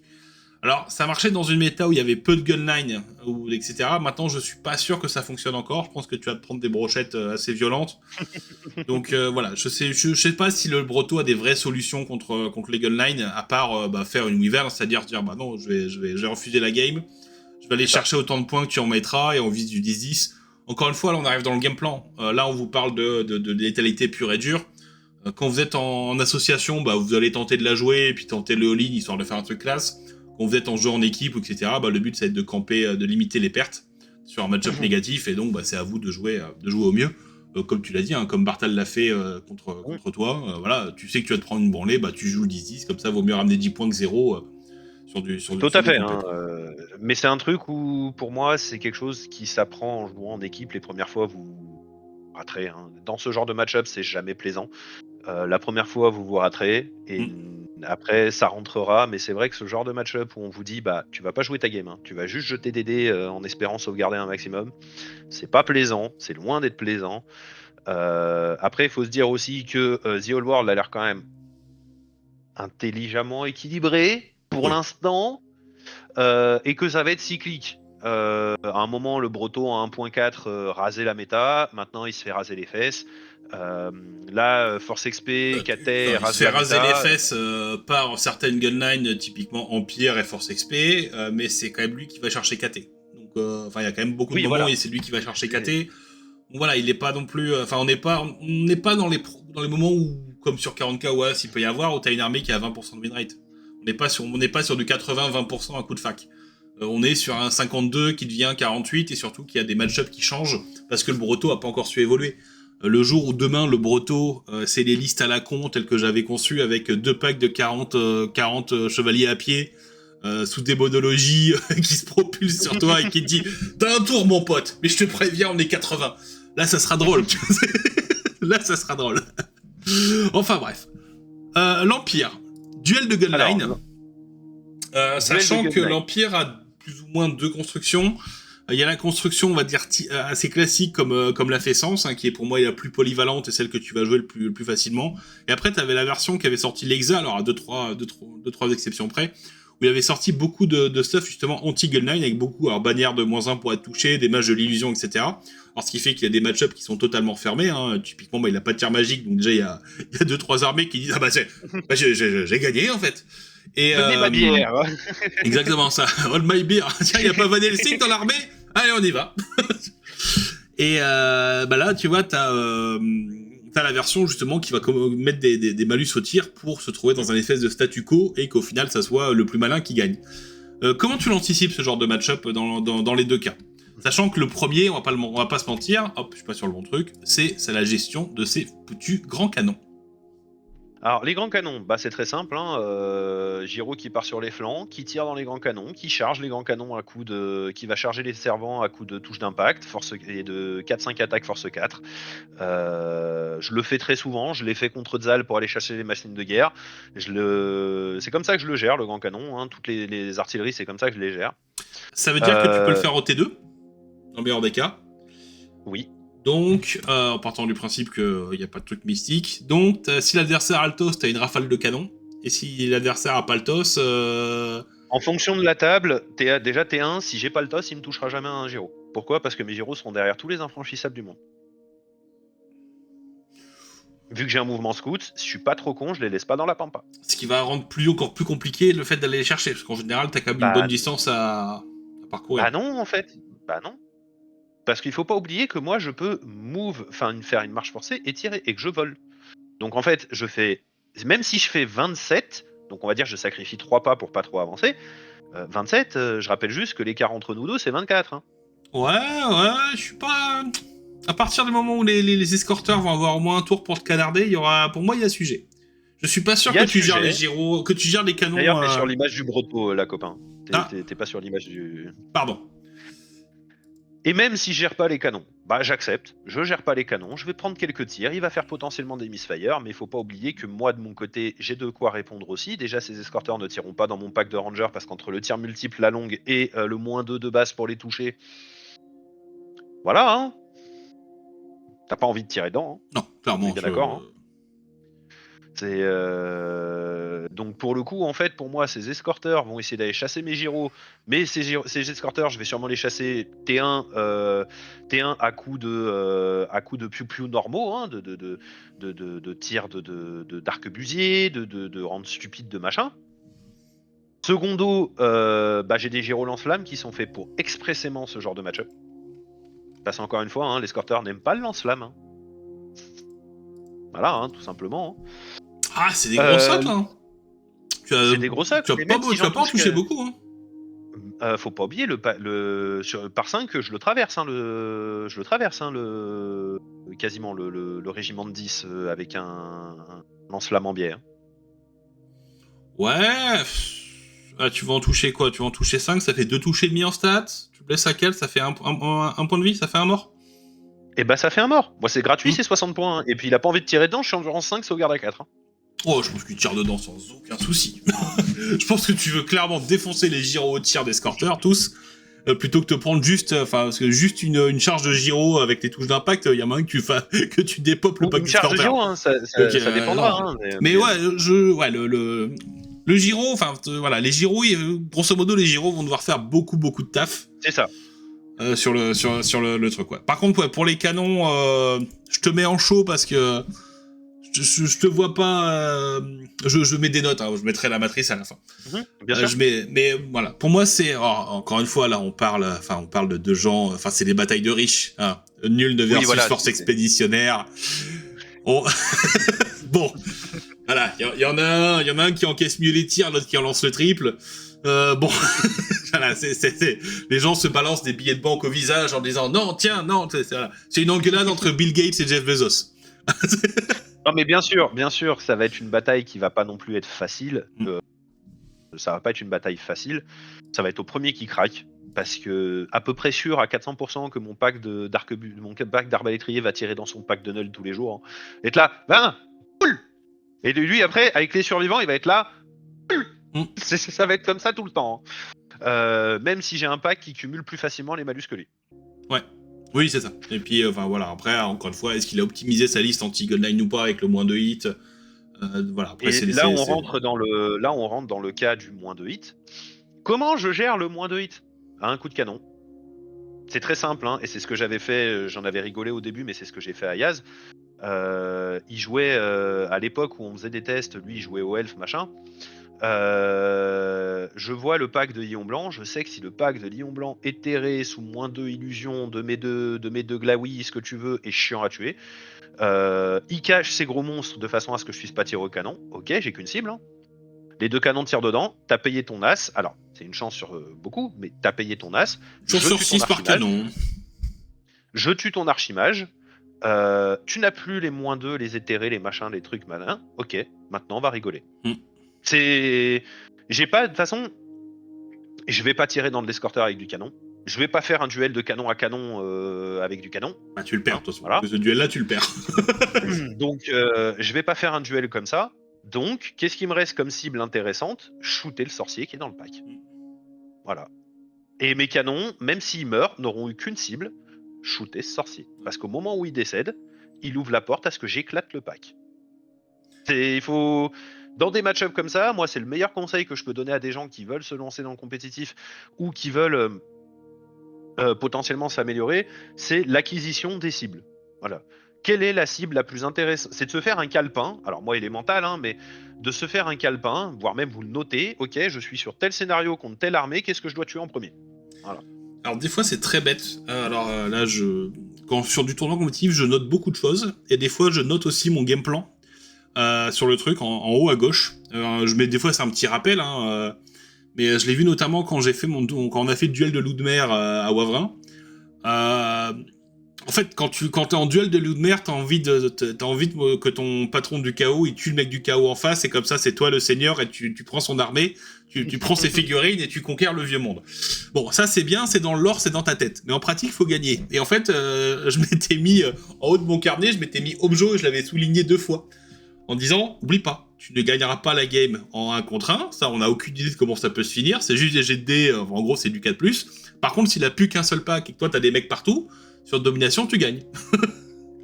Et n'hésitez pas, franchement, n'hésitez pas à prendre des notes, noter ce que l'adversaire fait, ce que l'adversaire dit, ce que vous oubliez. C'est très bête, mais c'est comme ça qu'on progresse. Et des fois, sur les parties à stress, ne pas oublier son game plan, c'est vraiment très très bien. Et comme tu l'as dit, des fois, simplement te dire, voilà, quand le mec te présente son armée, que tu notes, notez aussi les sorts de vos adversaires. On a vu des mecs encore faire des tours de passe-passe récemment sur des mecs, bref.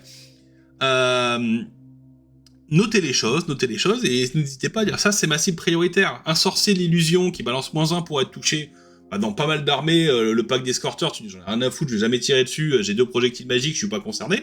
Quand tu joues une gunline, d'un seul coup, il est un petit peu plus prioritaire. Faites votre risk assessment, votre analyse de risque. Qu'est-ce qui m'emmerde? Est-ce que j'ai des solutions, oui ou non? Et notamment, cette méthode de SWOT, elle est censée aussi vous aider un petit peu là-dessus. Voilà, hein, prenons l'exemple. Je crois que dans l'armée de Sens, il y avait un pigeon, un gros pigeon. Il me semble qu'il jouait un gros pigeonus, Ouais. Sens.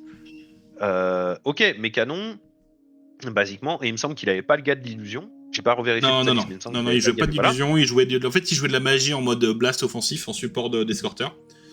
Et en fait, le griffon servait de manière voilà, en disant, voilà, ok, je sais que t'as envie de tirer sur mes escorteurs, parce que tu vas me les dégommer plus vite que moi je dégommerais tes rangers dans un couvert. Par contre, il y a un griffon qui vient de faire 20 pouces vers toi, et qui te dit, maintenant, faut qu'on parle. Et il te force en fait à faire des choix avec sa liste, et c'est pour ça que j'aime beaucoup son griffon en mode très agressif. Voilà, basiquement, c'est très simple, hein. Acquisition des cibles. Le griffon est la cible prioritaire des canons.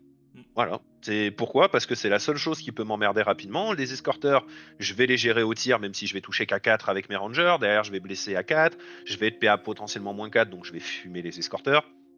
Même si ça me prend un peu de temps, hein, mais je vais les tuer. Là, le mage est moins important dans la distribution des cibles que le pigeonus qui peut venir m'embêter. A contrario, la liste de Lexa où c'est plus du mage défensif mais qui m'empêche de prendre le pack qui vaut le plus de points chez lui, et l'acquisition des cibles, c'est les canons, vous vous en foutez des escorteurs, vous vous en foutez de ce qui est à côté, votre cible, tracez des lignes et shootez-moi ce mage. Point. Comme ça qu'on décide, par rapport à la force de votre armée, à la faiblesse, comment rentabiliser le plus de points. Voilà. Et n'oubliez pas, même si c'est une chance sur 6, un jet de dés, que ce soit une sauvegarde d'armure ou un attention chef, si ça échoue sur un 1, sur une partie à enjeu, c'est 50%. On l'a tous lancé ce dé, on sait qu'on va faire un as. On le sait, on le sent. Il y a la température de la pièce, l'humidité change à ce moment-là. Ça, tu le sens, le dé, t'as presque envie de le changer, etc. Là, non, je n'aime pas ce dé. Non, ça me déplaît. Alors, KT. Ouais, un KT, hein. Parce que voilà, il faut moi, en parler. Moi, on me l'a toujours vendu comme le tueur de nains. Le tueur de nains. Vendu comme le tueur de nains, genre c'est tour en mieux, c'est machin, mais bizarrement j'ai jamais réussi à les affronter. Bizarrement, hein, ouais, moi j'appelle ça la technique du chihuahua. Ça gueule beaucoup pour pas grand chose. Bah, en fait, faut voir qu'est-ce qu'on appelle KT. Le KT spam de lanterne était débile contre tout le monde. Donc ça, la question, elle se posait pas trop. Avec en du 5, maintenant que ça en du 4, il y a un petit peu moins, il y en a un petit peu moins, il y a un petit peu moins de lanternes accessibles dans la plupart des listes. Je pense que voilà, le Shungangan reste un problème parce que il est undercosté et il fait beaucoup trop de choses. Mais bon. Les grands canons ogres. Les grands canons par lapsus. Les canons de KT avec leur putain d'ogre. Ça, c'est aussi un sujet, les ogres, parce que l'air de rien, ça peut encaisser avec l'endurance de 4, ça peut te faire chier pour tes touches d'impact de gyro. T'es même pas sûr d'aller les chercher au final, Légus. Bah, en fait, j'enverrai sûrement des gyros, ne serait-ce que pour empêcher de tirer. Oui. C'est ne serait-ce que pour le désactiver, en fait. Parce que, bon, on va pas se mentir, le malus de -1 de mouvement, moi je m'en fous. Le retrait du rapide, peut-être pas, pour tes gyros. Bah, le retrait du rapide, vu que mes charges de gyro en général, je suis déjà à 4 ou 5 de toi, c'est-à-dire que la charge elle est auto. L'adversaire, il a son tour, hein. L'adversaire, il a son tour, tu peux plus. Oui, il a son tour, mais je suis d'accord avec toi, il a son tour, mais normalement, en fait, comment je joue très souvent, j'ai des gyros qui sont dans le dos. Alors, bien sûr, modulo Warhol, hein, à prendre sur une table physique ou imaginer les lignes de vue, c'est plus difficile. Les erreurs peuvent arriver sur une table de jeu, de se dire ok, je suis en dehors de la losse, mais en fait, raté. Alors, modulo le vrai jeu d'intention. Si vous dites à votre adversaire, voilà, je place mes gyrocoptères de façon propre en dehors de ta ligne de vue et qu'on se rend compte à son tour qu'en fait la ligne de vue elle est à 1 mm sur le socle de votre gyro, normalement si le mec c'est pas une rascasse, vous lui avez dit pour 1 mm, il va dire ok, t'es pas dedans. Oui, on sait qu'on ça a été convenu. Voilà, c'est pas c'est pas le jeu d'intention actuel où c'est ouais, je place mes gyros comme un connard et puis je suis en dehors de tes losses. Bah non, la mec joue un gyro et demi. Ouais, mais je te l'ai dit. Bah non. Non. Au moins, il fait l'effort de te le dire. Parce que j'ai vu un mec ne rien dire, placer ses figues vraiment en vrac. Hein. Littéralement, là, il y avait 5 figurines, il y en avait 3 qui touchaient pas le sol, qui étaient posées sur les 2 autres qui touchaient le sol. Et il arrive, il me dit, et au début de mon tour, il me dit, oh, t'as pas de ligne de vue hein, avec tes loups. Je dis, bah, j'en sais rien, hein, j'ai pas regardé. Et en fait, on voyait, il y avait une belle ligne de vue, il y avait 2 loups qui voyaient son pack de harpies. Il dit, ah, j'appelle l'arbitre, c'est du jeu d'intention. Je dis, putain, mec, t'as rien déclaré. L'arbitre, il arrive, il dit, ouais, mais là t'es gentil, mais. Il dit, ah, mais je me suis placé avec un laser. Je dis, personne place ses figurines en vrac avec un laser. Bon, bref, jeu d'intention, faut que je fasse la vidéo dessus. C'est intéressant. Mais il faut que ce soit du jeu d'intention propre. J'ai rien contre le jeu d'intention, hein, quand les adversaires. Ah, mais il faut. Moi, ils savent que je suis quelqu'un. T'es obligé de faire un jeu d'intention. En fait, tu peux pas partir du principe. Enfin. Alors après, encore une fois, le jeu d'intention, voilà. J'ai l'intention de gagner, du coup, je gagne. Mais voilà, c'est un sujet complet. C'est un sujet complet, on va pas l'aborder ici, il y a trop de trucs. Mais je suis quelqu'un de très permissif, mais il faut savoir, enfin, faut faire des trucs propres. Oui, voilà, c'est tout ce que je encore une fois. Donc le canon. Le canon, voilà, le problème c'est si t'es trop près, alors je sais pas ce qui est plus intéressant, tenter le tir de mitraille dans des gyros à 12 ou non, je pense que c'est plus intéressant de leur mettre un gros boulet et d'essayer de one-shot un des gyros, je pense. Oui, c'est le plus intéressant. Après, moi, il y a un truc qui me fait toujours rire, c'est que le canon n'a pas de limite de portée. C'est-à-dire qu'il n'a pas de portée minimale. Là, je vois bien le truc qui roule, tu sais, le truc qui sort en roulant tout doucement, là, et le gyro qui fait « Ah non ! Ah non !» Voilà, pour moi, si Games m'entend, remettez au moins une portée minimale à 12 pas. Parce que sinon, ça ne sert à rien de tirer mitraille. Le tir de mitraille, il a une portée de 12. Bizarrement, le canon, 9 fois sur 10, tu vas préférer tirer normalement. Hein. Sauf grosse unité, moins de 17 pour être touché, tirailleur, illusion, machin truc. En général, ouais, tueur de mitraille, c'est souvent plus stable de faire un tir de canon et d'être sûr de te dégommer 2 mecs. Parce que tu vas souvent avoir une ligne pour toucher 2 socles que de tenter ton dé d'artillerie touche force 4 où t'es pas sûr de blesser, machin. Enfin bon, bref. C'est ça, donc pour le coup, au moins remettre une portée minimale au canon. Ouais. Il me semble qu'à une époque, il l'avait, la portée minimale. Je l'ai en tête, mais c'est peut-être un biais cognitif. Possible aussi, tu vois, moi c'est pareil. Possible biais cognitif, mais au moins une portée minimale de 12, parce que ça réduirait la force d'un canon. Oui. Ça réduirait la force des canons. Mais voilà, comment le gérer? Bah, essayer de le contacter au plus tôt avec potentiellement vos gyros endurance 5. Même s'il fait plus rien de la game, bah il empêche les canons de vous allumer parce que concrètement en 1 le -1 move, bah, vous bougez déjà tellement pas que alors pour les versions de CAC c'est chiant. Pour les versions comme la Force XP, bon, ne pas bouger, pour vous c'est gagné déjà, hein. Oui, ça tombe bien, c'était le plan. C'était le plan, c'est le game plan, c'est ne pas bouger sauf à partir du T4. Voilà. Mais en Alors, fait, il faut commencer à les prendre les le -1 en move, et heureusement, c'est assez bien foutu, enfin, paradoxalement, c'est qu'il saute au bon moment. C'est-à-dire, en fait, il n'y a pas de moment où il va te mettre -1 en move pendant son tour 1, et au tour 2, sur ta reformation de Ranger, en plus, tu auras -1 en move. Non, non, à ce moment-là, ça sera déjà fini.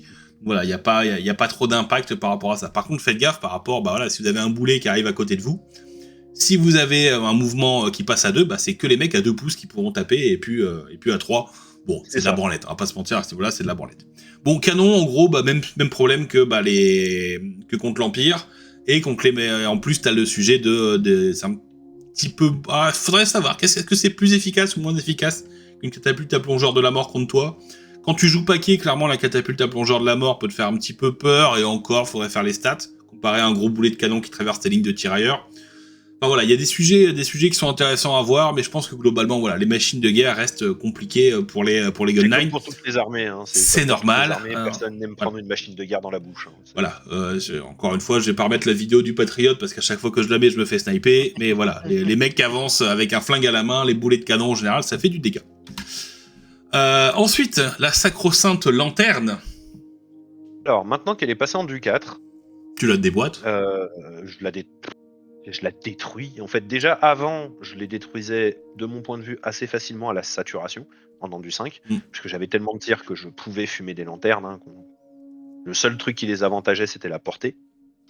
Maintenant, en endu 4, ah bah, même mes gyros blessent à 4, quoi.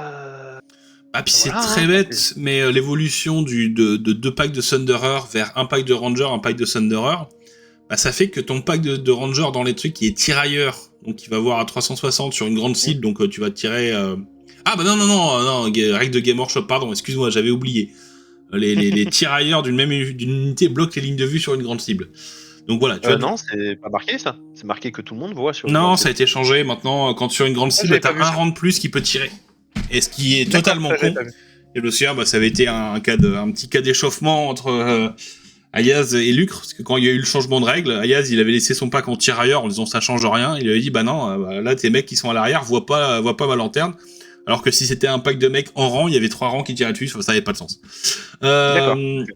Donc ouais, va falloir... Voilà, au pire des cas, tu mettras tes... Ouais, à voir si tu mets tes rangers en rang, du coup, pour être sûr avoir plus de tirs versus le malus de touche. La grande barrette, ouais, c'est ça. Pour avoir les 20 tirs. De toute façon, c'est simple, hein, tant que le KT ne m'envoie pas quelque chose qui peut potentiellement me menacer au corps à corps. C'est le cas, double Shungen. C'est double à triple Shungen maintenant, les listes. Oui, mais alors c'est-à-dire qu'il expose son Shungen et bah, je vais peut-être même pas tirer dans la lanterne, je vais fumer le Shungen qui s'amène, tu vois. La lanterne, je m'en fous, c'est une fois par bataille, maintenant ça bombe, il me semble, hein, ça a été nerfé une fois par bataille. Ouais. Les tirs, ça part à -2 minimum, sur de la save à 4. Voilà, hein. Pour moi, c'est pas l'unité qui aura le volume de tir suffisant pour me faire peur. Celle qui a le vrai volume de tir suffisant pour me faire peur, en KT, c'est le nouveau Crane Gunner, là, tu sais, leurs paysans, là. Les paysans avec Tromblon, là? Ouais. Oh, c'est cher, hein. C'est cher pour ce que ça fait. Hein. C'est peut-être cher, mais le pack qui commence à te lâcher 10 D3 ou 10 D6, je sais plus, enfin machin, ça commence à faire un volume de tir qui est très chiant. Tu vois. Ouais, c'est les mêmes tirs que les brigands, bretaux, pour un coup en point qui est un peu déconnant. Et en plus, ils ont, contrairement à ce qui est mis en FR, ils ont pas embusqueur, ils ont tirailleur. Ah d'accord. Ouais, ce qui rend l'unité pas forcément jouable. Ah, c'est ça le mot. Et ouais, c'est ça. Ouais, d'un coup, oui. Et du coup, c'est un petit peu bizarre. Enfin, tu fais pas tant de dégâts que ça. Enfin, si tu veux, je me souviens d'un moment où JP avait sorti justement 10 tromblonniers. Parce que je le disais, tu vois, c'est fantastique en exilé, ça fait trop de trucs et tout, machin. Alors, pour aller chercher des machines de guerre, c'est très drôle, parce que la saturation de tir, tu blesses à 6. Bah, au bout d'un moment, il y a tes 3-6 qui vont tomber, tu vois. Et à un moment, il tire sur 5 gores, il y en a qu'un seul qui tombe, et il se dit, attends, il s'est passé quoi, là? Donc, ouais, c'est pas si impactant. Tu vois, je pense que, bizarrement, j'aurais plus peur des 4 packs de 15 archers tirailleurs, tu vois, qui pop un peu de partout, qui ont des blagues à faire, etc. Oui, ou peut-être les packs d'archers, tu vois. Mm. Mais pour le coup, pour moi, pour tuer un pack de Ranger, il faut du volume, en Ou de fait. la saturation. Pourquoi? Parce qu'il faut. C'est ça, il faut beaucoup de volume de tir à faible ou haute force et à faible ou haute AP. Parce qu'en fait, le -2 de base, je prends le -2 de base, c'est-à-dire je compte pas la longue parce qu'il y a des moyens, enfin au bout d'un moment la longue va disparaître, machin patacouffin. Le -2 de base fait que si c'est que du tir de suppression, vous allez en tuer 1, 2 par tour. Ah, moi j'en ai 18, je vous en mets encore 18 dans la bouche, hein, voilà. Par contre, quand ça commence à être du volume, et ça je l'ai vu contre Zal avec ses machines de guerre, et pour moi c'est ce que je lui ai dit à la fin de la partie où il avait fait des erreurs, les galettes, Ah, il a pas eu beaucoup de chance sur ses jets de déviation, ces machins, ces trucs, mais les galettes, en 2 tours, ça m'en a déjà tué 4. Voilà. Et il avait pas eu beaucoup de chance, comme je dis, sur ses jets de blessures, ses jets de machin et tout ça. Donc pour moi, c'est la saturation. Je préférerais tuer le Shugenjan, qui est la diapo d'après, je te laisse passer dessus, qui est chiant à en crever, parce que je crois qu'il a plein d'invus, une bonne endu, des PV, de la régène, enfin, En fait, chiant à en il a crever. rien broken, mais il a tout. Il a une save à 3, enfin, il a souvent un 3+, 5+, 3 plus d'armure. 5 plus 1 vue, il a souvent un malus pour être touché. Il joue souvent en illusion. Et puis, bah, s'il te chope, et souvent il te met un doppelganger. Donc, t'as beau être retranché, ton champion nain, il va se faire catapulter, quoi. Bah, je suis d'accord. Après, il faut que le doppelganger il passe contre ma dissipation, contre Ouais, machin, contre avec tout. les petits bonus, les trucs, et en général, C'est ça. malheureusement, ce putain de... C'est ça. C'est pour le coup, mais pour moi, c'est typique le syndrome d'une armée games qui sort en plusieurs vagues. C'est que elle n'est pas encore totalement équilibrée. On le voit à peu près de façon avec toutes les armées que Games sort en ce moment, que ce soit à Age of Sigmar, à 40k ou à Atto. Dès qu'une armée sort en 2-3 volumes, elle est jamais équilibrée avant le dernier volume parce que il faut quand même que les figurines puissent être jouées. Voilà. Hein. Demain, il y a un équivalent. Demain, le Shugengan, il y a un plus gros mago qui sort, mais spécifique mago. Hein, bah, le Shugengan va prendre sa claque. Parce qu'en fait, il redeviendra ce qu'il devait il être. est sorti, le mec nouveau mago. Hein. Il y a déjà le mago au-dessus, il y a maintenant un autre mago. Hein. Donc, non, je pense qu'ils aiment bien le Shungen. Au final, je comprends avec tous les nerfs qu'ils ont mis à la lanterne. Parce que clairement, le fait de plus pouvoir servir de monture pour le petit perso, le fait de, enfin voilà, il y a plein de choses qui ont bien évolué. Et à partir du moment où tu joues avec le guide du match-play et les restrictions sur le spam, etc., t'arrives à un truc qui est au final assez propre, même si la liste paysanne est un peu forte, mais t'as pas le Shungangan, le seigneur Shungangan, donc on va dire que ça compense largement. Non, je pense qu'ils sont arrivés à un truc qui est ok. Et puis encore une fois, à KT, on demande pas que tout soit nul. Bien sûr, j'aurais aimé que les restrictions sur les canons soient un peu plus violentes, parce que mettre 0,2 pour 1000, allez vous faire foutre. C'est pas une restriction. Attends, que je te dise pas de bêtises. Je crois qu'ils en ont. Ah non, c'est bon. Force XP, on a toujours 2 à 6, nous. Oui, non, ça c'est... Enfin bon, bref. Mais voilà, après, voilà. Mais le Shungangan, voilà, va être un problème pour la force XP, c'est normal, c'est un problème pour toutes les armées du jeu. Donc, tu vas devoir mettre beaucoup de ressources pour le tomber, c'est clair. Et avec les différentes combos, c'est pas sûr, il va te forcer à jouer ton pack de ranger en barrette et pas en tirailleur. Ce qui va peut-être te faire que s'il joue 45 archers derrière, tu vas prendre un peu plus de touches tous les tours, etc. Enfin voilà, il y a plein de sujets assez sympas. Mais encore une fois, c'est normal. Même si je pense que là, les stats de KT vont redescendre, parce que vu qu'il faut réfléchir un peu, il y a déjà 10% ou 50% des joueurs KT qui ont emballé l'armée.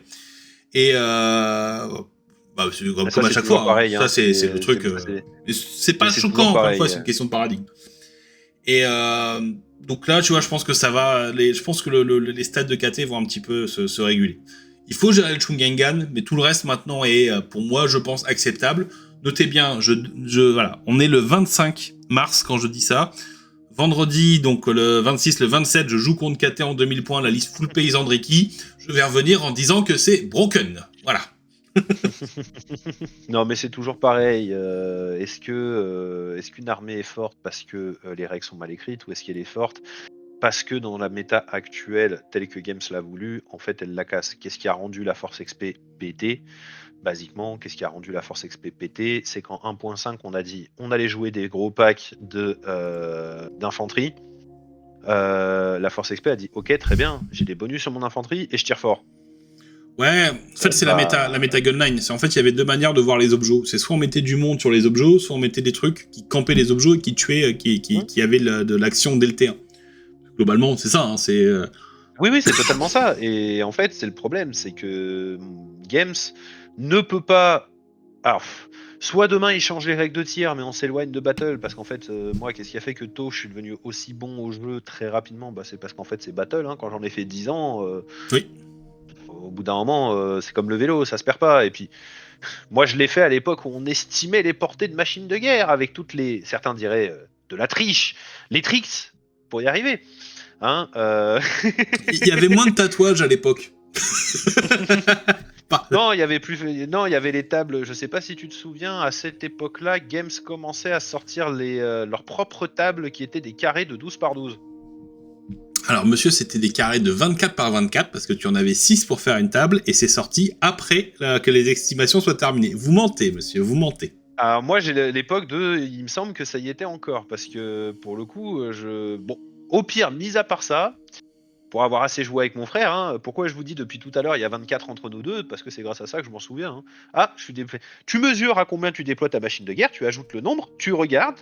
Bah, je suis en plein milieu. Ouais, au tour 1, c'était assez facile de faire les estimations. Parce que, en fait. Alors, il y avait une technique qui disait. Souvent, vous savez, quand les mecs se déployaient, il y avait ceux qui mettaient les lignes de dés. Et moi, je faisais partie des mecs qui le faisaient jamais. En fait, je mesurais toujours que j'étais bien douce, comme ça, je savais à combien de pouces j'étais du bord de table et donc de ma limite de déploiement et donc des 24 d'Aladver. Enfin bref, c'était une autre époque. Voilà, c'était une époque que les moins de 20 ans ne peuvent pas connaître. Exactement. Et ça, pour le coup, c'est vrai. Oui, littéralement. Bon, une fois qu'on a dit tout ça, t'as ta liste. Comment elle se comporte? Donc, quels sont tes petits game plans? Déjà, est-ce que ton game plan principal, ça va être les objectifs secondaires ou ça va être la poutre? Même si là, j'enfonce une porte ouverte, mais vas-y. 90% du temps, c'est la poutre. On va pas se mentir. Moi, je gagne en regardant à la fin combien de points j'ai pris à l'adversaire.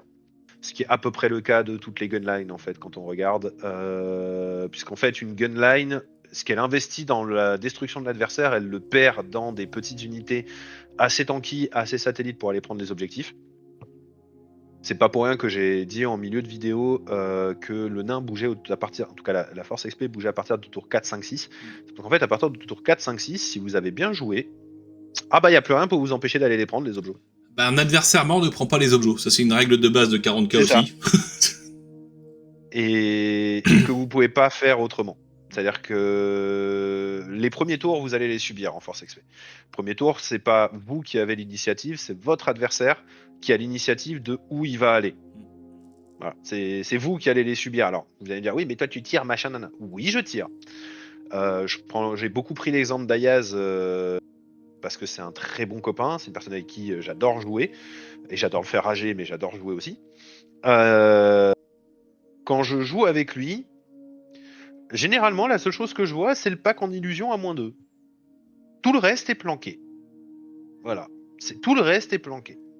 Quand je joue contre des gens un peu moins bons, je vois toute l'armée. Bah là, c'est qu'il y a un problème. Voilà, c'est que là, il y a littéralement un problème. Si votre adversaire vous laisse... Si c'est pas une gunline en face, voilà. Si ce n'est pas une gunline en face qui a pour but de jeu d'avoir la même chose que vous. Si vous voyez toute l'armée en face, vous regardez l'adversaire avec un grand sourire. Alors moi, j'ai souvent le +1 pour commencer, paradoxalement. Mais vous regardez l'adversaire avec un grand sourire, vous lui faites jette ton dé pour savoir qui c'est qui commence. Si tu fais 1, je n'ai même pas besoin de jeter le dé parce que je ferai forcément 2. Et je prendrai le premier tour. S'il fait 1, bah il est dans la merde. Voilà. Donc c'est de la poutre. En deuxième, les objets. Alors ça dépend toujours quels objets. Gardez en tête que si vous jouez sur domination, gardez quelques gyros en fin de partie, c'est intéressant. Si vous jouez en... S'il y a un train de bagages, ne pas sacrifier ses gyros, ou en tout cas pas trop vite, pour pouvoir aller chercher le 10 train de bagages. Si vous êtes en stratégique location 2 ou 4, bah, toujours avoir une unité chez vous et une unité qui va aller bouger. si vous êtes en... Enfin, voilà, si vous êtes en stratégique location 3, oubliez-le. Stratégique location 3, vous irez pas avant le 4, 5, 6. Sincèrement, oubliez-le. Voilà, ne cherchez même pas à y aller, en fait. Sauf, je crois qu'il me semble que sur certains déploiements, type le déploiement diagonal, les plus excentrés du 3 sont dans votre zone de déploiement aussi. Ouais, mais du coup, Si je c'est dis le pas de bêtises. Central 1 qui est un petit peu. Enfin voilà. Le SL3 avec la double Diago, enfin la nouvelle Diago, il est un petit peu bizarre en termes de cohérence. T'as l'impression que c'est pas trop fait pour. Donc grosso C'est ça. modo, je vais pousser le vice. C'est-à-dire que si tu joues contre une force expéditionnaire en stratégique location 3 et en domination, t'es quasiment dans ton meilleur setup. Et toi dans le pire. Ça va être, c'est ça, ça va être deux. En fait, ça va être, c'est ce qui s'était passé à la toute première partie. Je ne sais pas si tu t'en souviens. T'avais été là et t'avais justement sorti la bonne phrase de "Je suis l'armée, le Baron Rouge". Je sais pas si tu t'en souviens. Hein, je jouais, je crois, contre Mehdi. Toute première partie que j'ai fait pour le tournoi en équipe SNB, le seul auquel j'ai participé. J'espère qu'il y en aura d'autres. Il était une force XP full machine de guerre. Moi, j'étais une force XP avec plein de gyros. Ouais. Ce qui s'est passé, on a passé 5 tours. Parce que je crois qu'au 6ème, il avait quasi plus rien et j'avais gagné parce que j'avais des meilleurs jets de dés, basiquement. Mais je crois qu'au 6ème, il avait quasi plus rien et j'avais pu prendre les objets. On a passé 5 tours à ne faire que se tirer dessus. Mais que ça. Voilà, c'était que ça. Voilà. Ah, puis avion contre artillerie, dire putain, les premières étapes du débarquement en Normandie, c'est pas fun quoi. Donc c'était vraiment ça, c'était pam pam pam piou piou. Point. De toute façon, gunline contre gunline, ça va être ça. Il faut qu'il y en ait un qui arrive à imposer le plan de jeu à l'autre. Ouais. C'est une question de tempo en fait. C'est le premier qui va faire le petit mouvement, enfin le petit jet de dé hors stat ou le petit truc au-dessus qui va lui permettre de prendre l'avantage et où l'autre va passer du temps à aller chercher pour rattraper un retard. Mais c'est exactement ça. Et derrière, contre une armée de CAC, il va imposer le rythme. C'est lui qui va venir, hein, donc il va imposer le rythme. Contre une armée d'emboucheurs, je prends l'exemple des loups de mer, mais il y en a d'autres, des armées d'embouche. Il va y avoir, il y a l'Auterne, je crois, qui a des bonus à l'embouche, si je dis pas de bêtises. C'est Non, c'est Crass. Crass que ça relance une fois dans la game. C'est Crass, pardon. Ouais. C'est Crass. Crass qui d'ailleurs va être joué par Chazo, il a déjà... spoiler. C'est énorme et sympa, Crass. Normal, il adore faire des crasses. Chasse aux crassades. Oh putain, faudrait que je lui propose ça. Donc, toutes les armées qui vont être en embouche vont serrer les fesses jusqu'à l'arrivée de toutes leurs embouches, modulo la gunline qu'ils affrontent, vont serrer les fesses contre toutes leurs embouches. Dès que toutes les embouches arrivent, c'est le moment où ils vont passer un tour à tenter toutes leurs charges. Et si ça passe, tant mieux. Si ça passe pas, tant mieux toujours, parce qu'en fait, si les unités qui ont embouche ne sont pas en fuite ou n'ont pas peur, enfin ne sont pas partis, ils peuvent aller prendre la table avec le reste et gagner à l'objet. Oui. Voilà. Les deux seules armées que la force XP n'aime pas, n'aimera pas et détestera, et ça je le dis haut et fort, et je le dirai encore, t'as vu, hein, ça rime, c'est les deux morts-vivants. Je ne peux pas blairer les deux morts-vivants. De toute façon, à partir du moment où tu joues une gunline, donc le principe c'est de tuer l'adversaire petit à petit contre un mec qui se relève petit à petit, il est capable d'annuler tes tours. Donc en fait, t'as très simple, hein, tu as le mec qui relève petit à petit qui s'appelle le comte vampire où son éthéré il passe la tronche, il est mort, mais le reste, lève-toi pour le tuer, hein, parce que bonjour, invocation de Nex, c'est un test de commandement, allez vous faire voir. Tu me rends stupide, j'ai la seule bannière du jeu qui dit que je relance mes tests de leadership. Allez, va te faire voir aussi. Voilà. après ça me choque pas que ça soit pas trop stupide un mort-vivant. Et le deuxième, c'est le culte mortuaire qui te dit j'ai des packs de 70 archers, j'ai des beaux chaptis, en plus je reviens à la vie, je te touche toujours à 5, donc tes malus j'en ai rien à faire, je suis empoisonné. Allez. C'est les deux armées que la force XP veut jamais affronter. Voilà. Si vous voulez juste, vous êtes en équipe, vous voulez la contrer, ou que vous êtes un force XP et que je sais pas, vous avez couché avec la femme de votre capitaine et il vous déteste, vous passerez tout votre week-end à affronter les morts-vivants. Ah, il y a des armées qui aiment bien affronter le mort-vivant. Genre le Loudmer, t'as des très très bonnes. Enfin, typiquement là, c'est les quasiment deux des meilleurs match-ups du Loudmer en dehors de la pool gunline, c'est le culte mortuaire et le vampire. Que t'es capable de passer au milieu des packs, de faire des trucs dégueulasses, de faire un flow d'attaque. T'as combien de zombies? Seulement 25? Ben je one-shot le pack. Nickel.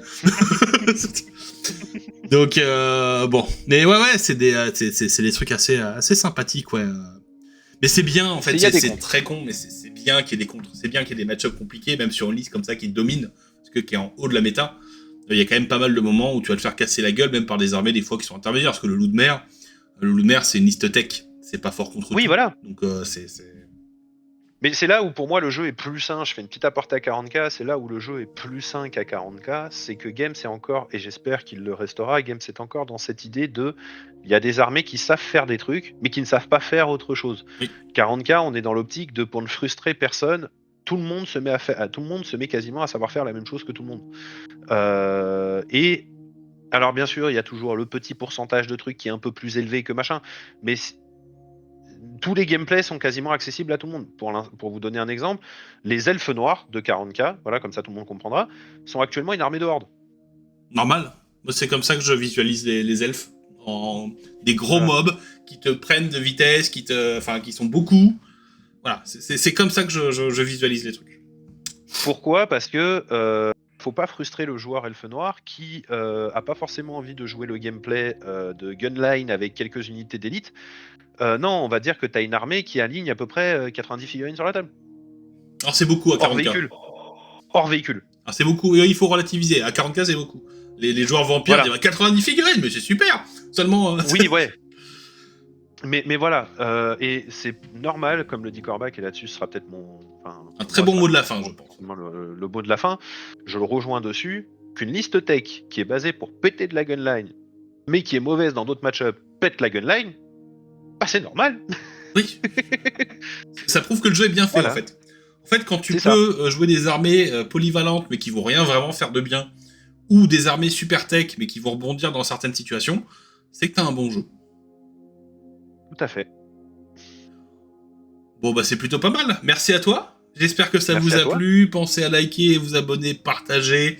Rejoindre le petit truc, voilà, si vous voulez nous soutenir, les 3 balles par mois pour nous aider avec l'abonnement YouTube Pro, YouTube Premium, enfin bref, le truc à l'abonnement à la chaîne, qui vous file des trucs qui ne servent à rien, juste que vous avez les vidéos en avance. Et bah écoutez, je vous dis à très bientôt pour une prochaine vidéo. I'm sorry. I don't want to be an infant. That's not my business.